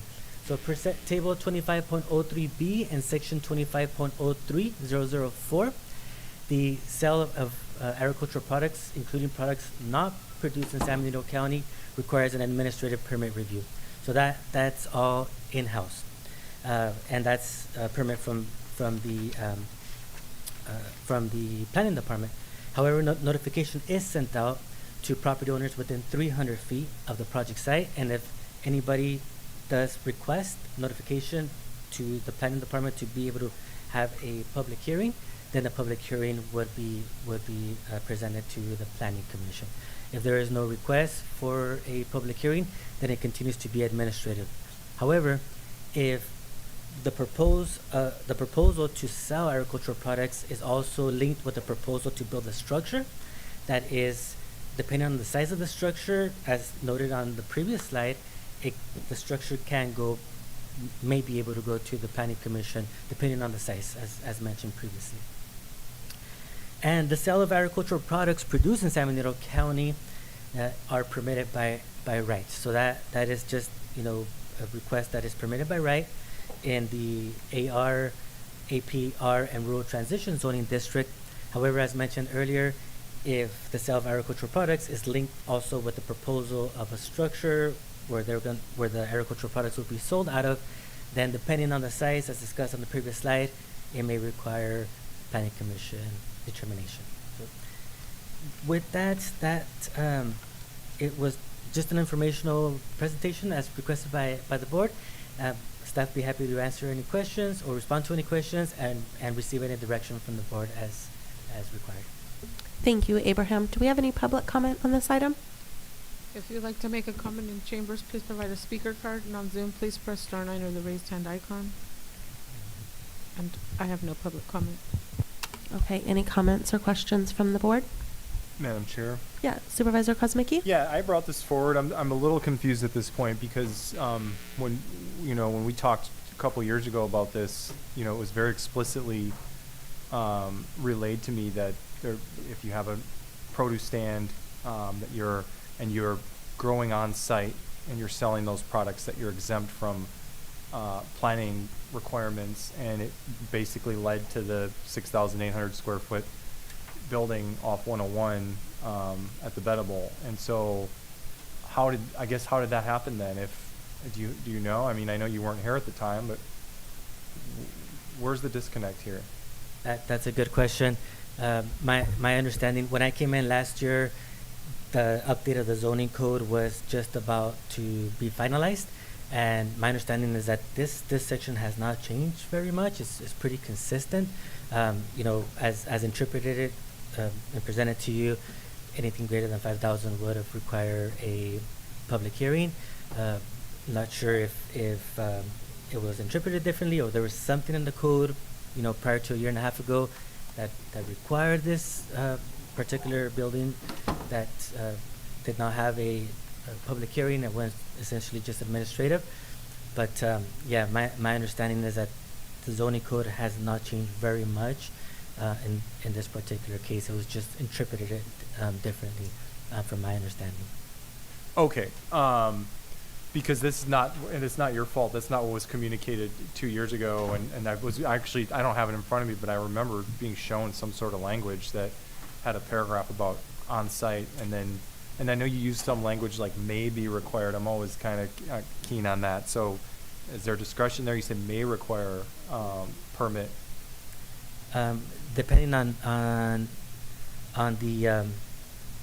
the actual, if it's regarding the structure or regarding the structure. Yeah. So, no, my understanding is that it's if it's less than 2,500, it would not require a discretionary Okay, so permit. maybe this has been buttoned up. My main thing is to make sure that there are size limitations, because that's what didn't make any sense. Sure. 2 years ago when we had that issue, and then they turned around and got a conditional use permit, and so they're going to be allowed to sell anything there in that building. It's not a farm stand. I don't think anybody can reasonably, I've said this before, say that a 7,000 square foot or just under 7,000 square foot building is a produce stand. I think of like the cherry shacks on the side of the road would be the intention for something like that. Right. So I guess as long as I have faith in you, I trust you, Abraham, as a department head, that you'll follow the rules. Maybe that didn't happen in the past, but you're going to have to, maybe we can talk a little further. I don't want to waste everyone's time, and I'm not trying to make this a political issue at all. I just wanted to make sure that was addressed at some point, the size. And if it's 2,500, I mean, that still seems a little bit on the big side to me, but I get it. It could be a somewhat moderate-sized farm stand as long as they're selling on site. So the other issue is, are you allowed to, like, have a period of time where you could not turn around and ask for a conditional use permit for something, under these guidelines, if you know what I'm saying? So just in the case of the Bettable, if we had you can build the farm stand, and it's a huge farm stand, but you're not going to be able to come back for a conditional use permit for X amount of years, because then you're sort of playing, chess with our planning code in a way. Is that something that's legally allowed to put in provisions like that? You can't actually come back for a conditional use permit on a specific item like a farm stand? It depends. So, for example, if the structure was there granted because it was just a shell building. They wanted to do a shell building without necessarily having the actual agricultural cells within, and for some reason it was granted back then without any conditional use permit. But now they want to do ag cells with product outside of San Benito County, produced outside of San Benito County. Then that would require an administrative permit. But then if we do get the request from a property owner wanting that to be a public hearing, then that would be how it would go to the planning commission as a public hearing. But that farm stand in particular was approved as is, and so yeah, that's okay. I don't want to belabor it. I That's think I'm fine. I don't really have anything else to say. It sounds like you have a good handle on it, so thank you. You're welcome. Thank you. Any other comments or questions? Quick question. Supervisor Zinger? Thanks. Just so I understand for clarity, so if you're selling 99% products produced in San Benito County, but you have one thing that isn't, you need a permit, right? Administrative, yes. Okay, just making sure. Thank you. You're welcome. My concern is, I know the question was raised by Supervisor Kozmicki and Zanger. My question is the project, and again, this is not supposed to be a specific project. We're supposed to be talking about the definition of a farm stand. But let's be honest here. We're targeting one project that some supervisors have questions for. And I don't want this to come back where there's a property owner went through the proper channels, was advised whatever they were advised. I wasn't part of that. and went ahead and built this big fruit stand, that we're not going to try to go and retroactively go back and try to control anything. Okay, okay. Correct, yeah. So I just want to make sure we're not doing in any way anything to harm something that's already in existence, though it's not an operating stand per se yet. The building itself has been built. Okay, and so I'm going to leave it at that, but thank you. Okay. Thank you. You're welcome. Thank you so much, Abraham. You're welcome. Okay, so moving on to item originally 2.2, now 2.4. This is receive an urgent presentation on the amended elections administration plan due to the destructive fire. Francisco and team?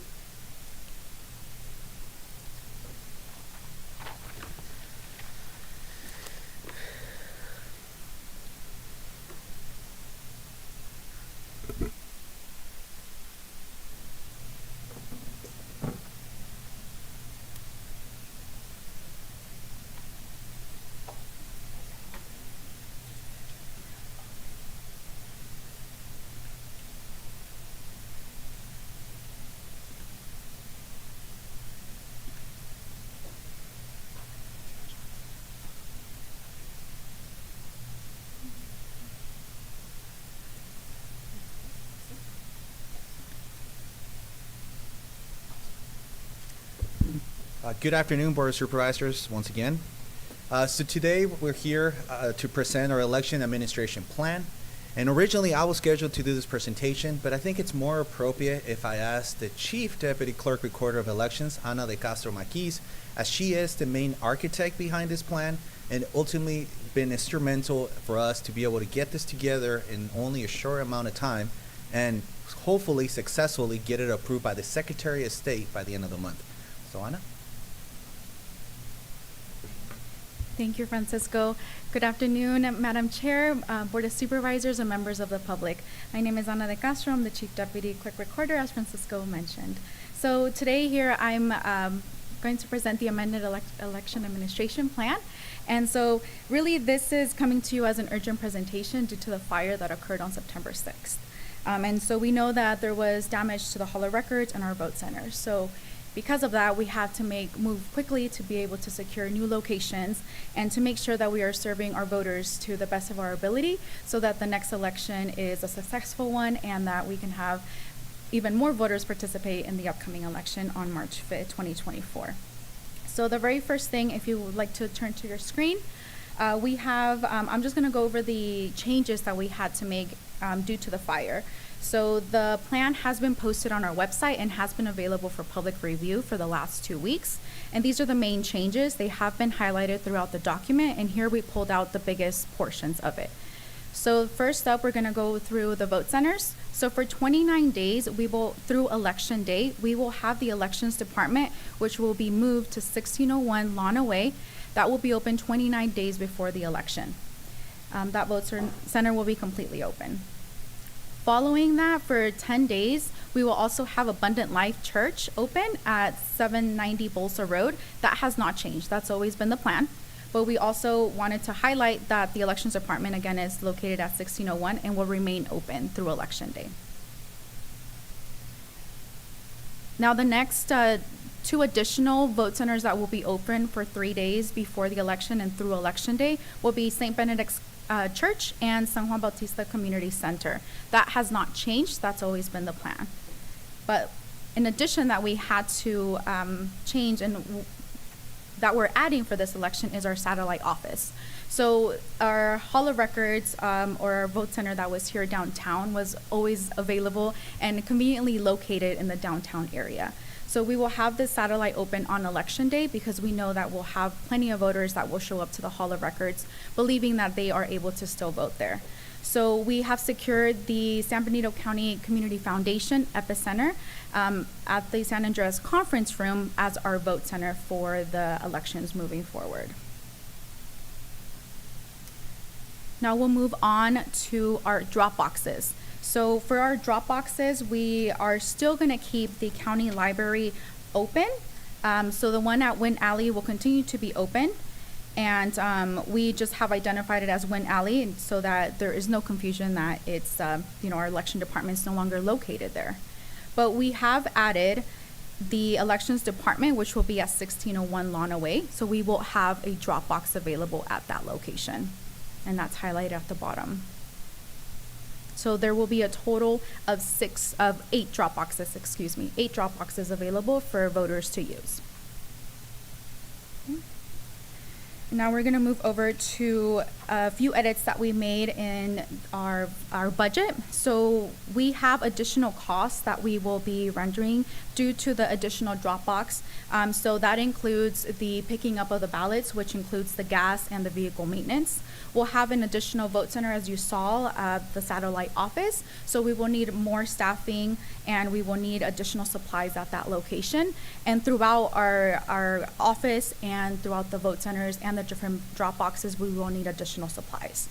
And so this will come up to be about $20,000 for every election. And we will be trying to manage as much as we can within the budget that we are currently under.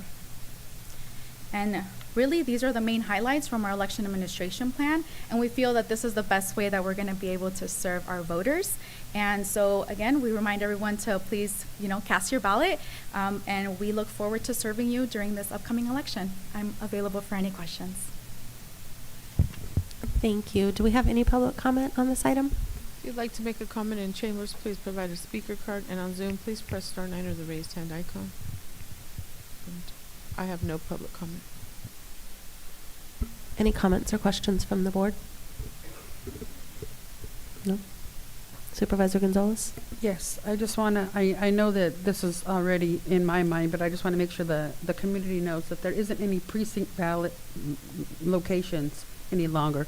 So it'll be the Abundant Life Church, you said on Bolsa Road, the St. Benedict's Church, the San Juan Batista Community Center, as well as the Community Foundation as your satellite office, right? So those will be the public places people can go if they want to vote in person. Okay. Yes. And then the rest are the 8 drop boxes or by mail if they choose to vote by mail. Yes. Okay. And then since we're on the topic of elections, what's the last date that people can register to vote? So they're able to vote even on election day. So On they election can, day? yes, they can register up to that day. And so if they want to register or re-register that day, they would need to go to a vote center. So any of the locations that were mentioned, so the elections department, Abundant Life, and San Juan Bautista, and St. Benedict's Catholic Church. Okay. Thank you. Yeah. Madam Chair. Just to clarify, Anna, if you want your vote by mail ballot to be mailed to you in time, what would you recommend you register to vote by? Thank you. Yes, just to clarify for that, if you would like to receive your ballot in the mail, the deadline will be February 20th, 2024. Great. Thank you so much. So we don't need to, okay. Thank May you I for the say one last presentation. thing? Absolutely. Thank you. So I want to make sure that everyone knows that for on the 8th, so tomorrow, we will be doing our public hearing and letting everyone know about these changes to the general public. But of course, we wanted to bring it to the Board of Supervisors to give you notice that this is happening. And also tomorrow, we will have a public workshop where all members of the public are available to come. We will have a designated space for children if they would like to have, want to bring your children and you feel like this isn't your event, it's still your event. We want to make sure we have some space for parents and families to come by so that they're able to hear the election information of everything that's upcoming for the March election. Great. Thank you so much. Where is the workshop being held? Yes, thank you. It's going to be at the Epicenter, so it just aligns perfectly that that's where our satellite office is going to be, so it just helps to get everyone familiar with the space. And what is the time? Sorry. We will start at 5 p.m., so it'll be 5 to 7 will be the workshop, and then 7:30 will be the public hearing.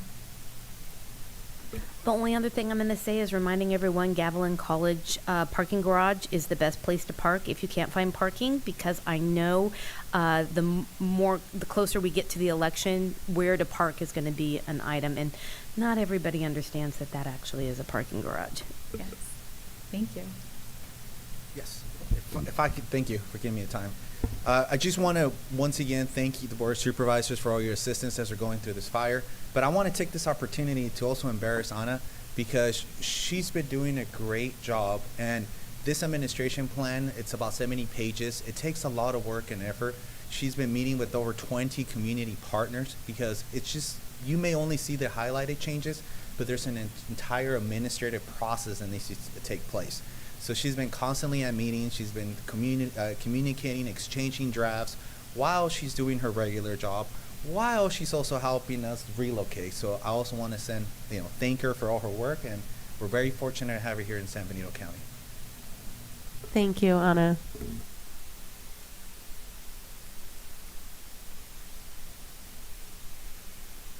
Okay, item 2.5, receive hospital update and approve the contract amendment with Founder Work to perform services regarding Hazel Hawkins Memorial Hospital, not exceeding $125,000.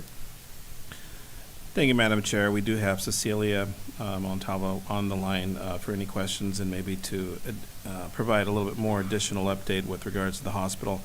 I will say that there's been a tremendous amount of work, and to be quite honest with you, looking at this, we brought her on in February of this year. I mean, before you know it, it's going to be February next year, so we've had her for almost a year, and she's been fantastic with the work that she's provided for us and supporting us with potential solutions and navigating through the hospital woes within our community. So I just want to give a shout out to Cecilia for all the hard work she's done. We actually, at this point, have done a lot of work. We're going to continue with ECG. They're on the contract today on consent. We're moving forward with providing more detailed information with regards to the non-binding LOI that we'll be submitting. We want to get that on for the courts before December the 4th, I believe, is the date. So we want to make sure that we have that in hand. We actually already submitted it, but we want to have some detail and more information with regards to risk, finances, and some other things associated with it. So they're working on that right now as we speak. And I believe they might be on the line too. I'm not sure, but they can chime in if they are on the line.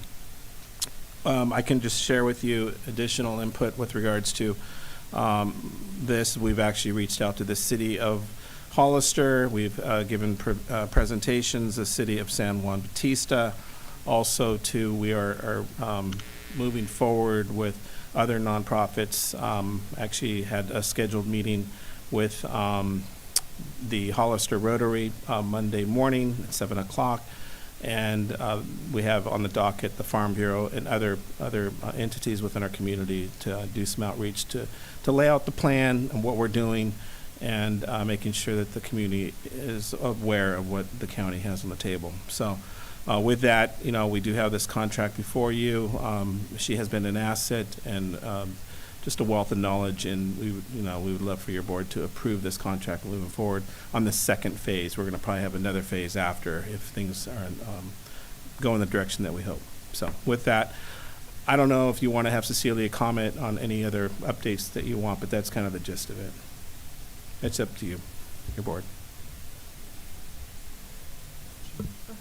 Thank you, Madam Chair. Yeah, my only, I just want to make sure that we have a firm grasp of the timelines as far as deadlines, and I don't want to have that kind of the hat pulled out of the or the rabbit pulled out of the hat on us. So could the hospital theoretically make an announcement? Yeah, we've reached an agreement with the AMG, and where would we be at? I'll have Cecilia answer that. But right now, what they're going to be doing is they're going to be hearing the bankruptcy case. That'll be heard in December. I think it's December the 4th, if I recall correctly. Cecilia, do you want to comment on that? Sure. You'll recall that the importance of the December 4th date is that they're holding what's called an eligibility hearing. And this will be to determine whether or not they qualify to be in bankruptcy. And the reason that's significant for us and the potential sale or partnership with anyone is that if they stay in bankruptcy, the court and the judge in the bankruptcy court would have jurisdiction to approve whatever step forwards that they propose. So I don't think anything, that's the significance of the date for us. We want to have all of the information about the capital plan, about the management contract, things like that, all ready to go so that if they, for example, were not eligible for bankruptcy, we can proceed expeditiously If they are, that we'll have something more detailed to present to the court. Some meat on the bones. Thank you. Cecilia, I just want to say thank you so much for all your hard work. It has been quite a journey to get to this point, and I feel like we're making some headway. It is, I even, during the Monterey Bay Economic Partnership meeting, we ran into the Salinas Valley Foundation, Healthcare Foundation individuals, and they could say nothing but great things about what we're trying to do, and I see a real partnership there. So I know we still have quite a bit to accomplish here, but I just want you to know I've gotten so many great compliments, Cecilia, about number one, your knowledge, but number two, that you are communicating on behalf of the county of what we're trying to do, and I can't thank you enough. So I just wanted to make those comments. Thank you. And I would just like to echo those comments as well. You're very highly regarded in the community, respected, and people really appreciate you being the voice for the county. So thank you, and all the work that you've done for us. I feel like we're progressing, and we're going somewhere. I don't know where exactly and what the dollar figure is going to be, but I appreciate the positive direction that we are going in. So thank you. I'm going to go to public comment right now. So do we have any public comment on this item? If you'd like to make a comment in chambers, please provide a speaker card, and on Zoom, please press *9 or the raised hand icon. And I have no public comment. Okay, thank you. Any other comments or questions for Cecilia? No. Thank you, Cecilia. We look forward to seeing what you come up with. And so I'll make a move to approve the contract. And authorize the chair. Yes, and authorize the chair to sign per staff recommendation. I'll second. Okay, so all in favor? Aye. Aye. Anyone opposed? 5-0. Thank you very much. Okay, item 2.6, discuss the status of county-owned property, including property at Rosa Morada and Flynn Road for future staff offices, and discuss potential future uses of Rosa Morada, including whether the property should be sold, and provide direction to staff. Hi, good afternoon. So this item was heard from the Facilities Commission, and the recommendation was to bring it back to the board as a whole. But really, we discussed Rosa Morada and doing 3 items for consideration that the county may do. So one was to use the Rosa Morada is approximately 2.85 acres. There used to be an old preschool out there behind a house on like 2 portable units, but currently it's been vacant for some time now. So option 1 was to should the county use Rosa Morada for future county office space, and I think considering the fire and our need for space, that's really one we talked about for consideration. 2 was, should the county property on Flynn Road be used for, or should we use Flynn Road as an option for future county office space? And then the third option we talked about was in potentially putting portable units out there to do county office space. And then the third was if the board would consider selling the Rosa Morada property. And we do have Barbara here that could explain if we went down the selling direction, what that would entail for the county and kind of the procedures for that. But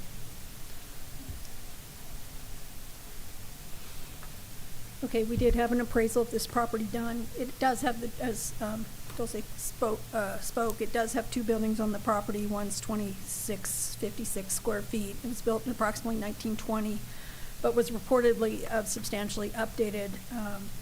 It has parking for 31 cars, and then it has a second smaller modular building on the property. It does have on-site well and septic.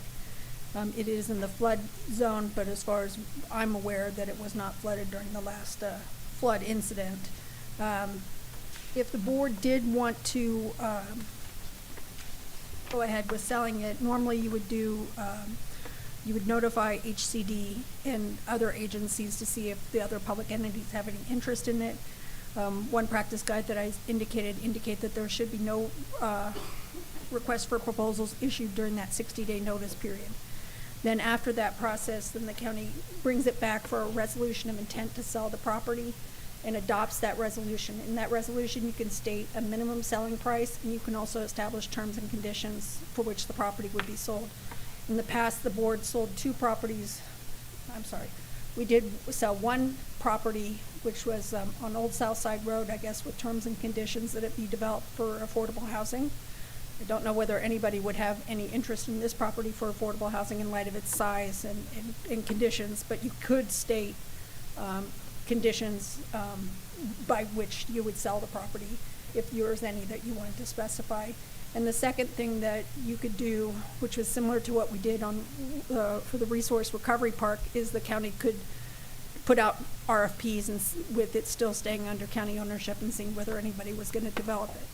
But if you go the traditional route for selling it, you do the resolution of intent to sell property, you have to notice it and post it, wait at least 3 weeks, and then come back and have a sealed bid process. You open the sealed bids, you take oral bids at the time, and then you have to either kind of confirm that process either at that meeting or at an adjourned meeting, I believe, no later than 10 days after that meeting. The board can reject all bids at that time and not proceed with the sale should it so desire. I think that's the basic summary of it. So I guess the board has a couple different issues. It could determine whether it wants to use the property or the Flynn Road property for office space. If it didn't want to use it for office space, is there any other county use that would still, that property could be used for it if there's no other use for the property? Then determine whether they want to sell it. If they did want to sell it, then it would be establishing under what terms and conditions, what's the minimum price, and then we would develop that resolution intent, bring it back to the board. You could further debate it at that time. You can have a real estate agent be brought on board and provide, park commission so that you can get greater exposure. You might not want to have just the minimum 3 weeks for it being on the market, open out there. You could determine how many weeks it should be advertised for, and then it would be brought back for the board to receive all the bids. Barbara, did you, I think you said we got an appraisal on the property. What was the value of the appraisal? Approximately $720,000. $720, okay. And then if we were going to fix it up for having county offices out there, it needed how much work? Was it $300,000? I'll let Steve speak to that.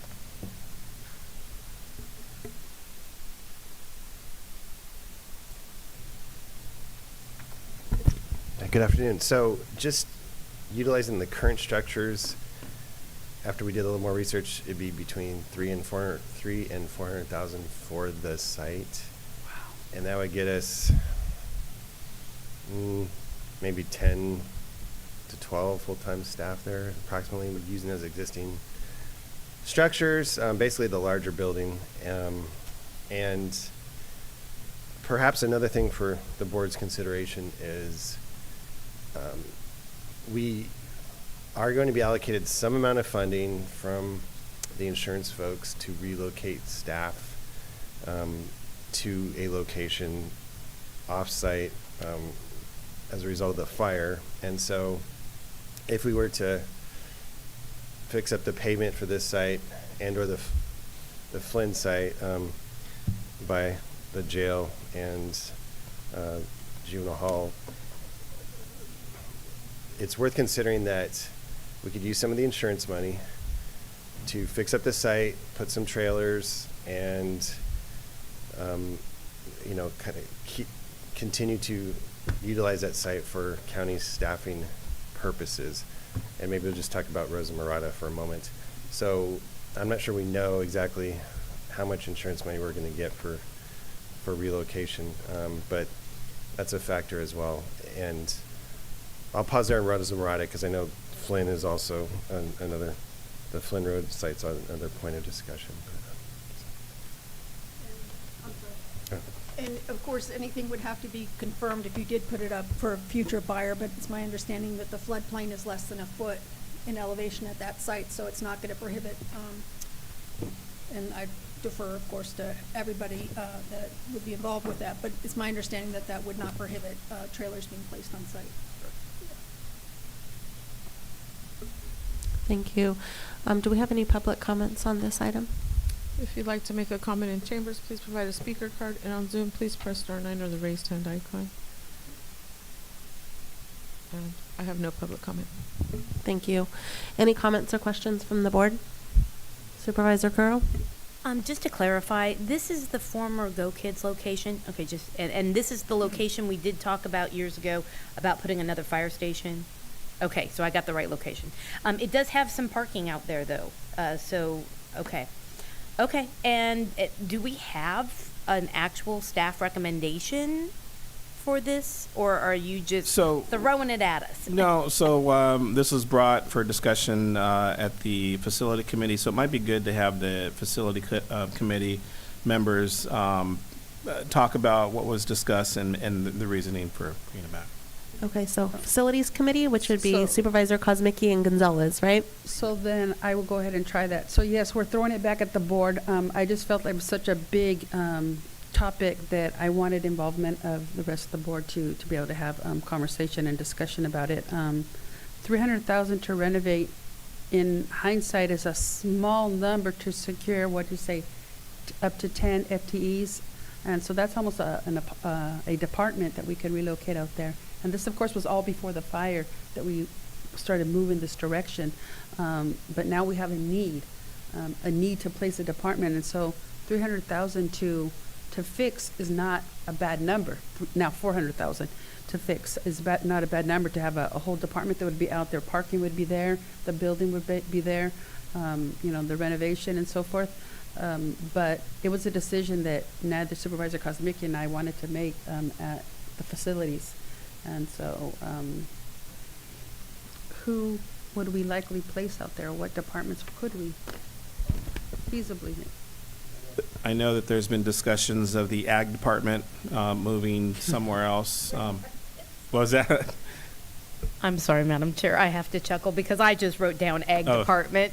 I'm like, because I know the roads crew need more space out there, but also if you have not done a tour of all of our county buildings, I never thought I'd see a building so bad as the ag building. So, yeah, so that's one building. Go ahead. And there's also discussions internally. We have a lot of swapping of offices right now with the library potentially being built, and we got the fire impacted offices. There's a lot of kind of shuffling, so having this space could be a good thing for us.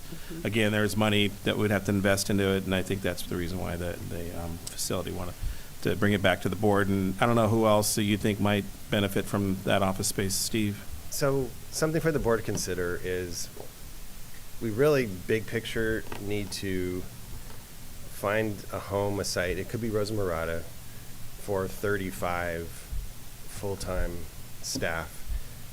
Because of the fire incident, currently the 35 staff that occupied that building, the elections have found a home on Lana Way, and 30-ish, almost 35, because elections or another set of folks, about 35 staff have been relocated to San Felipe Road, and that's the tax collectors and the assessors, and that's their current home. Now, in the background, that current home in San Felipe, that was designated to be the relocated area for Office of Ed when we started the library expansion. So we reached out to the state to request an extension to the library grant, which would allow the Office of Ed to stay where they're at while we remodel the fire damaged building. We could then permanently relocate assessors and tax collectors and probably elections back there and relocate Office of Ed to their permanent home. And so I talked to the state about an hour ago. They're going to find out internally if they'll allow an extension of 18 months to 2 years. In the interim, if that doesn't occur, if that request is not granted, we need to find space for either 35 of our staff or 35 of Office of Education staff, so that the remodeling of the library can move forward. So I think big picture, we need to find a place for 35 full-time staff. That could be Rosa Murata, if we pave the area, expand it, add some trailers per the insurance money. That's one option.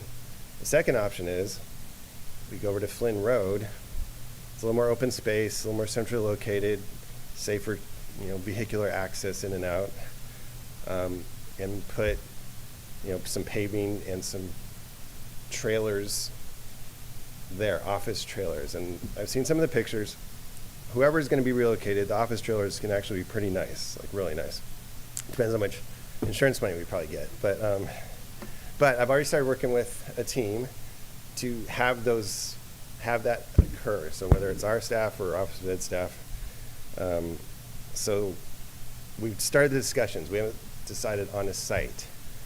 The thing to think about with sites is utilities. The jail has good water supply, good sewer supply. I don't know about the power supply. We have a lot of solar panels there.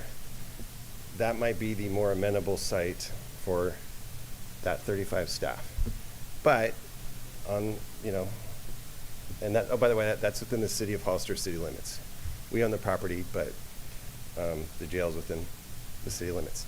Rosa Murata is county, everything.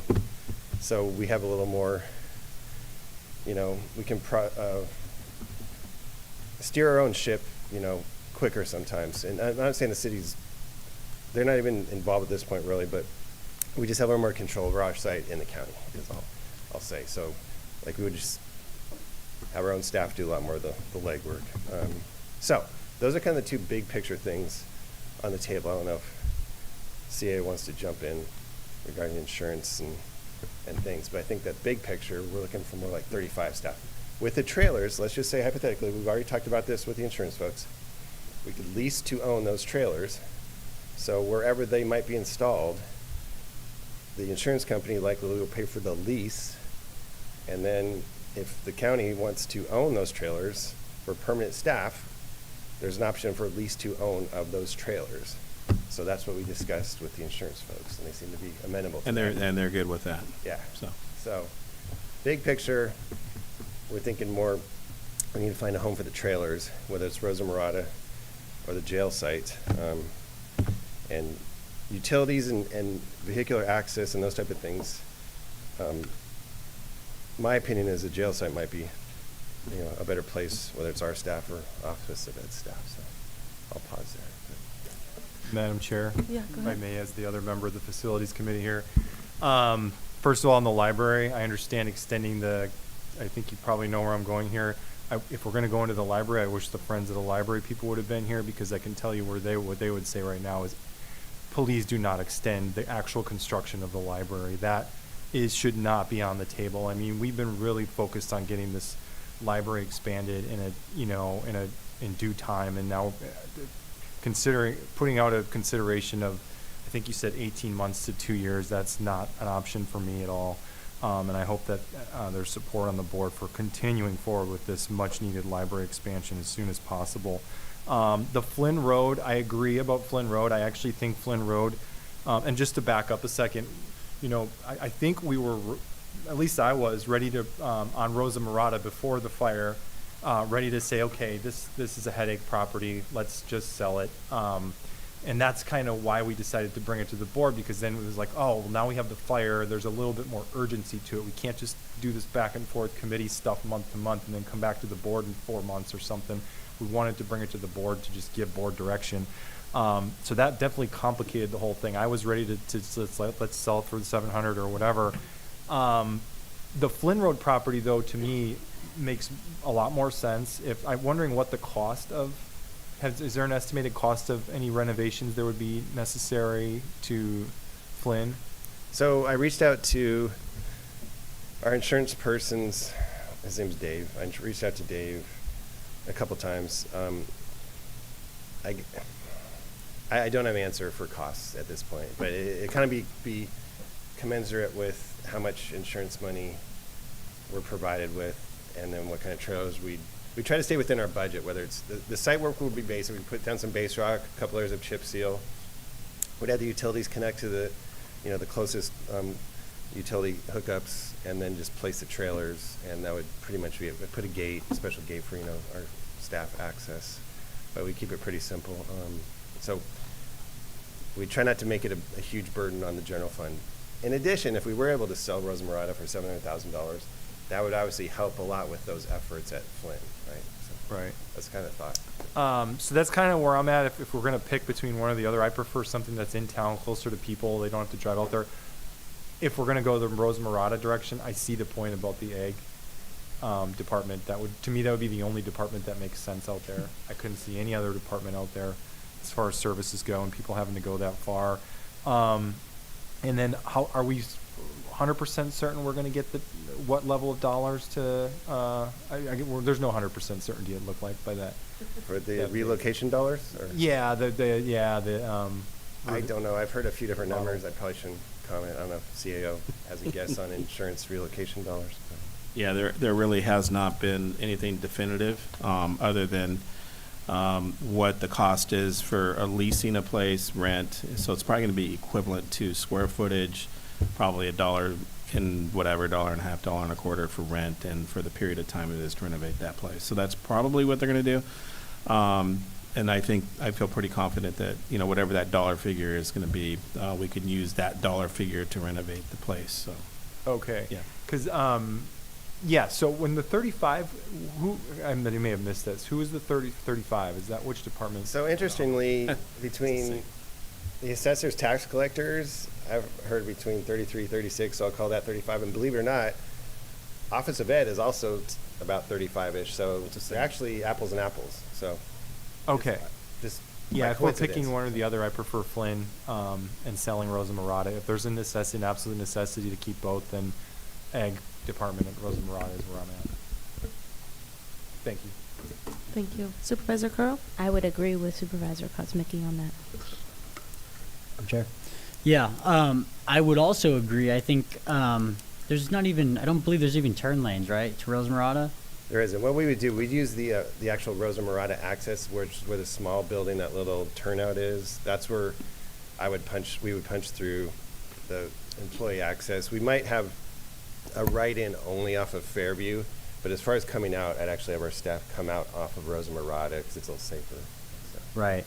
Yeah, well, I agree. I think Flynn would be a much better location. I mean, I think 35 or so staff out there at Rosa Morada it's out in the middle of nowhere out there, and Fairview's already busy enough, and I drive Fairview all the time. I'm behind a tractor multiple times a week anyway. I don't think it's the ideal location for a department.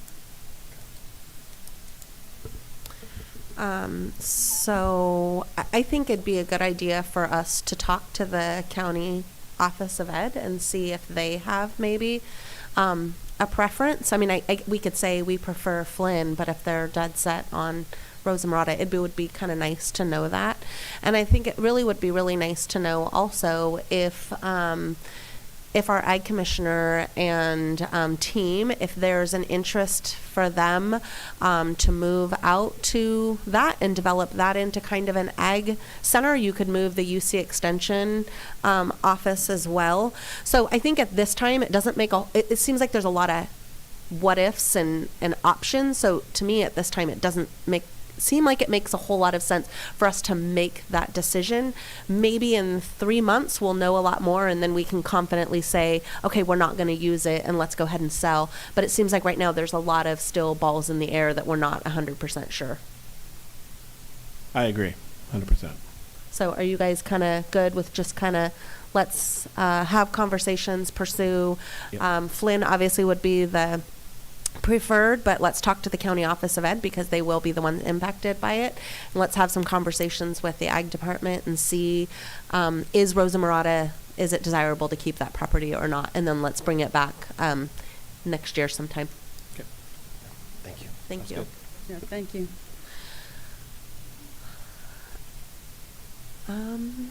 Okay, so that does it for a regular agenda.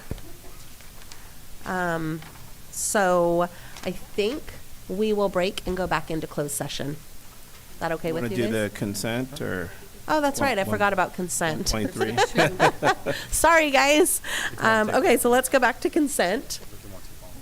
What was that? Okay, so we have item 1.3 and 1.8, I believe it was, pulled by Supervisor Kosmicki. So go ahead, 1.3. Great, I appreciate it. So I actually agreed. I think just having a brief explanation of what we're doing, I think for the public transparency would make sense if you could just, the minute-long sort of summary would be great. Yeah, so, we looked at different options. I think the key really right now is trying to leverage state funding as much as possible. And moving forward with GEA would be able to, I think, assist us with that, as well as having a federal presence, I think, is really key. I know there's been some federal items that we've had discussions with regards to San Justo Reservoir and some roads and some other things that have been really critical. And having a federal presence, John would be able to provide, some guidance, some input, and also too looking at what we could, trying to reformat some of the grants coming from the feds to help us with some of these things, like I said, the San Justo Reservoir and other things. So that's kind of what's before you. I don't know if Dulce, you want to chime in at all on this? And the clarity that, if I may, the clarity that was being sought out was, we're not going to have two lobbyists, though. I think that's yeah. the main thing. We're at one lobbyist. Yeah. And I think that really was what I wanted to. Oh, yeah. We'll have one. That was pretty much. That was it, just one. Yeah, we just have to send out a cancellation notice, and we would do that once the contract is approved. Right. Okay. That was it. Okay, any other comments or questions with it? No? Okay, so would you like to make a motion? Yeah. Move to approve as recommended. I'll second. All in favor? Aye. Anyone opposed? 5-0. Thank you. Okay, so item 1.8. Yes. So yeah, I had some questions about this. I know Joe Paul's here. I had some questions when it was $80,000 and it was under the umbrella of county council, and then we had some clarity on that this would actually be the whole upstairs. I'm concerned about we going from that dollar amount to what's now, it seems like, is over $200,000 in total. And I just, I'm not against improving office spaces. We've had a lot of conversations today about it. Just for me, that unless you can kind of sell me on the essentiality of this, I would have to say there are other priorities that I would have as far as how to use our capital dollars right now. And I also would say it would be nice to have like, a priority list. I know we have a capital outlay list, but an actual priority list as far as which capital projects are top priorities versus those that aren't necessarily top priorities, so that we're not taking these in piecemeal fashion. So that's kind of where I'm at. I know Joe Paul looks like he'll probably want to talk. And yeah, that was it. I just would like the board to really a little more directly set priorities on capital project lists.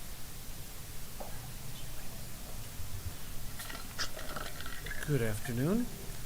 So this is a project that started off as a $40,000 project. And then after conferring further, we thought, let's increase that, because it's probably, very underestimated in the amount. So we doubled it to 80,000. Well, we were just, living, in a world of delusion, because that's nowhere close to what actual costs are now. These contractors, pretty much are very busy, so they're not very competitive. And so and I'll let Steve speak to it, but the process of actually going out and getting quotes to see what it would cost for all we're doing is really painting, putting new flooring in the bathrooms, in the hallways on the second floor, and making some alterations in the county council's office to increase office space. And it kind of is what it is. That's the price. This is the price of maintenance. This is what it costs to maintain a building.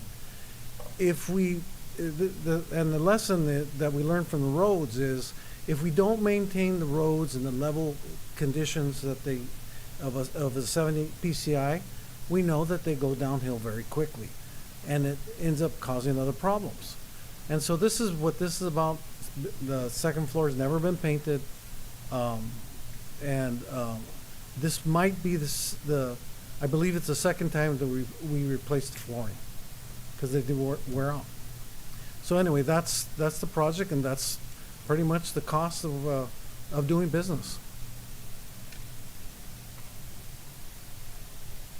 Just add real quick that I didn't mention that, one of the big holdups for me is that this, I appreciate having good office space for our employees, but the public doesn't use this space. It's strictly an office space for the most part. I mean, 90 whatever % of the time it's just office space. So that would be, if this was like a somewhere where the public was regularly. The thing is, look, if there's no safety hazards, if it's just an aesthetics issue, then I'm gonna have to say no. Thank you. Yeah. Any other comments or questions? Supervisor Zanger? Thank you. Yeah. I remember, I think I voted, or I was against the sheriff's office new carpet as well, just because it's not a big priority for me, and so I'm just consistent with that. So it's the same kind of thing. I don't think the painting of the new flooring is a huge priority for me. That's all. That's it. I wanted to hear from Steve and then the public, if possible, before we chime in.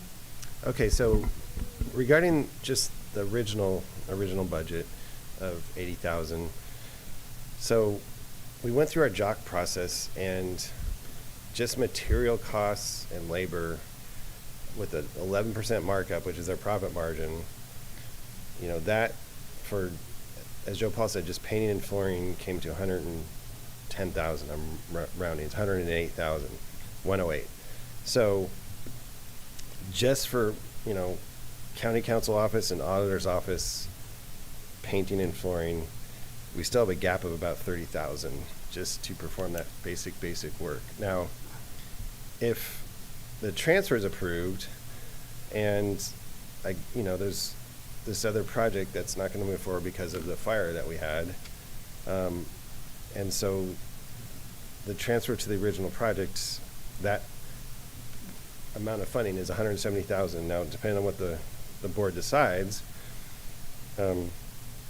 there's also, beyond the additional scope, this is just for your consideration, but we priced it out: hallway, stairway painting, hallway, stair flooring, bathroom painting, bathroom flooring. So just the areas are there.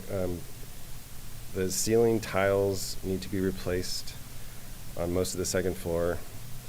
Window blinds are pretty bad shape, so we're going to replace those. There's one electrical light.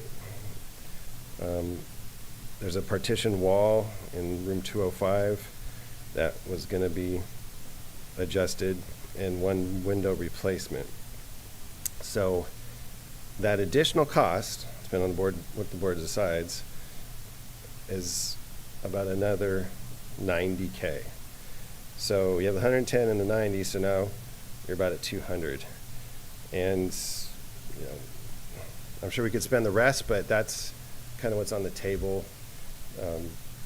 We hope that we could at least spend the 110K for the county council and auditor's office painting and flooring. We'd also hope that if that extra funding is available from the project that's not going to happen at the elections office, that we could utilize the other 90K for those other items. But it's being presented for your deliberation, I guess. If I may, Madam go Chair, I ahead. just wanted to add one comment in there too, as well as there is a small difference. We left that open for contingency based on price escalation and going out and buying the product. I know that the costs are just escalating, so it just gives us a little flexibility with that. That's the reason why there's a little buffer in there. Just wanted to let the board know. County Council? Yeah, I feel compelled, since my staff is up there, that to argue on behalf of this funding. I mean, I was very pleased when I first got here to be told that there was 80,000 set aside for that office, but we were laboring under the illusion that that might get something done. And when we had the contractor come through and actually give us an estimate, we actually don't get much done with 80,000 at all. But I need to put a human face on this, and I need to put the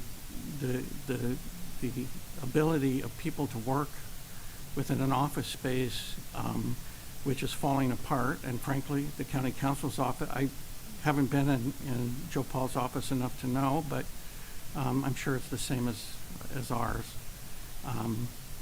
The carpet is worn through. I see subfloor.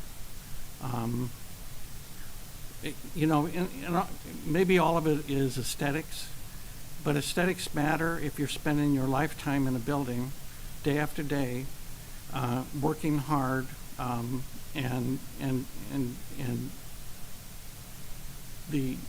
your surroundings are simply bleak, and they are. They were to me coming new into that area.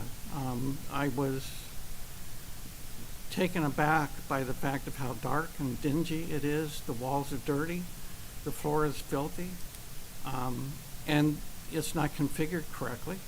You now have extra counsel that don't have an office. And it's been my understanding it's been 30 years since anybody's touched that second floor. And it's true, we don't have public up there, but we do have people. And I think those people deserve to be treated with respect. So that's my argument. Madam Chair, can I ask a quick question? As long as do we have a cost just for the county council partitions? Gosh, I don't have that broken out. Just to move the one partition wall. Just to do what he's proposing. It was about $7,000. 7? Yeah. Okay, I'd be okay with that. I wouldn't. I think if we're going to do it, we need to do it right. Can we go to public comment before? But we already did public Did we? comment for We did? consent. Yeah. Okay. So then, Can I make a comment? Is that okay? I'm sorry. Were you going to make a motion? No, or- I was going to make my. Oh, my you public make your comment. Go right So ahead. go, Supervisor Gonzalez, and then we'll go to So Supervisor Curl. what I see is, I have been championing this investment into the county council's office for quite some time. And the way I see it is, we had money already dedicated that would have been going to the elections office, and it's there already allocated for capital improvement. Why don't we just do it? And I want to go back to the example, and we had the proposal 2 years ago to renovate this area here and to include ADA, and we didn't do it. And then when we got the quote, oh my gosh, the time that we wasted during the pandemic, the quote came out where it was unbearable number, and it was ridiculous. We couldn't even do the minimum improvement that we wanted to do for the chambers, that the public does come in and do. So I don't want to stand on that ground and not do something simply because it's going to cost more than the original investment or the original quote. We need to do it for the departments, the county council, and the auditor's office. If you go up there as a supervisor and just walk around, you will see the need for it to be done. I don't know if you spend much time up there, but I do, yeah. But I do, and I want to be able to argue that we put the money, invest it in this building, because this is our work home. You know, we're here, we spend a lot of hours here, and the employees that are here 7 days a week, that I think we should do that. Again, we didn't do the chambers, and so I can't not do this. It's justified, it's needed, and it's highly recommended, and it's for the good of our county or county employees. The building itself, maintenance, deferred maintenance that never got done.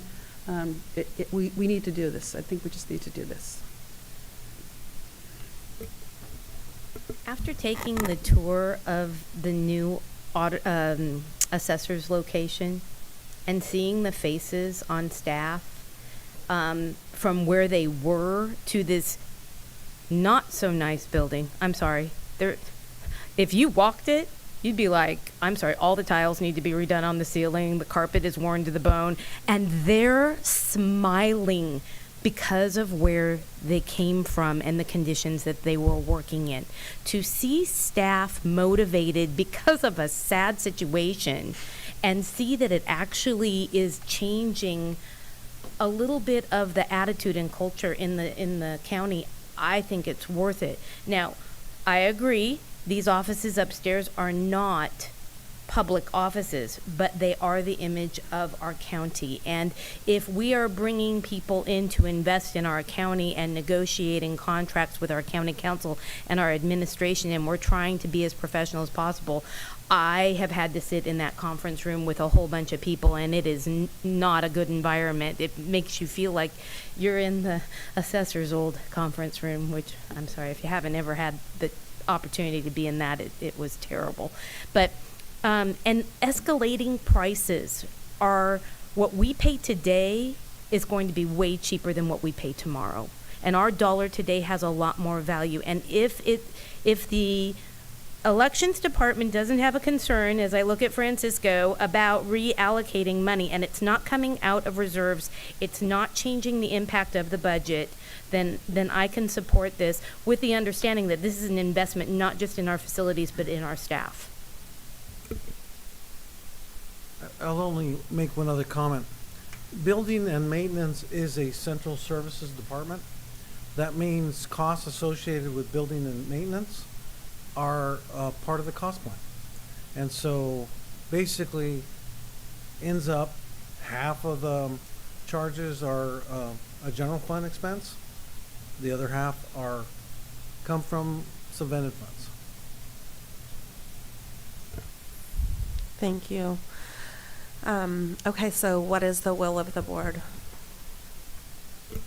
I'll make a motion to approve per staff recommendation. I'll second that. So all in favor? Aye. Anyone opposed? No. So 3-2, Supervisor Kozmicki and Zanger are no's. Thank you. Okay, so does the board have it in you to go? Let's do it. Let's do it. Okay, so we're going to go back into closed session.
Yeah, the final closed session was evaluation of the CAO and county council. Evaluations commenced but didn't finish.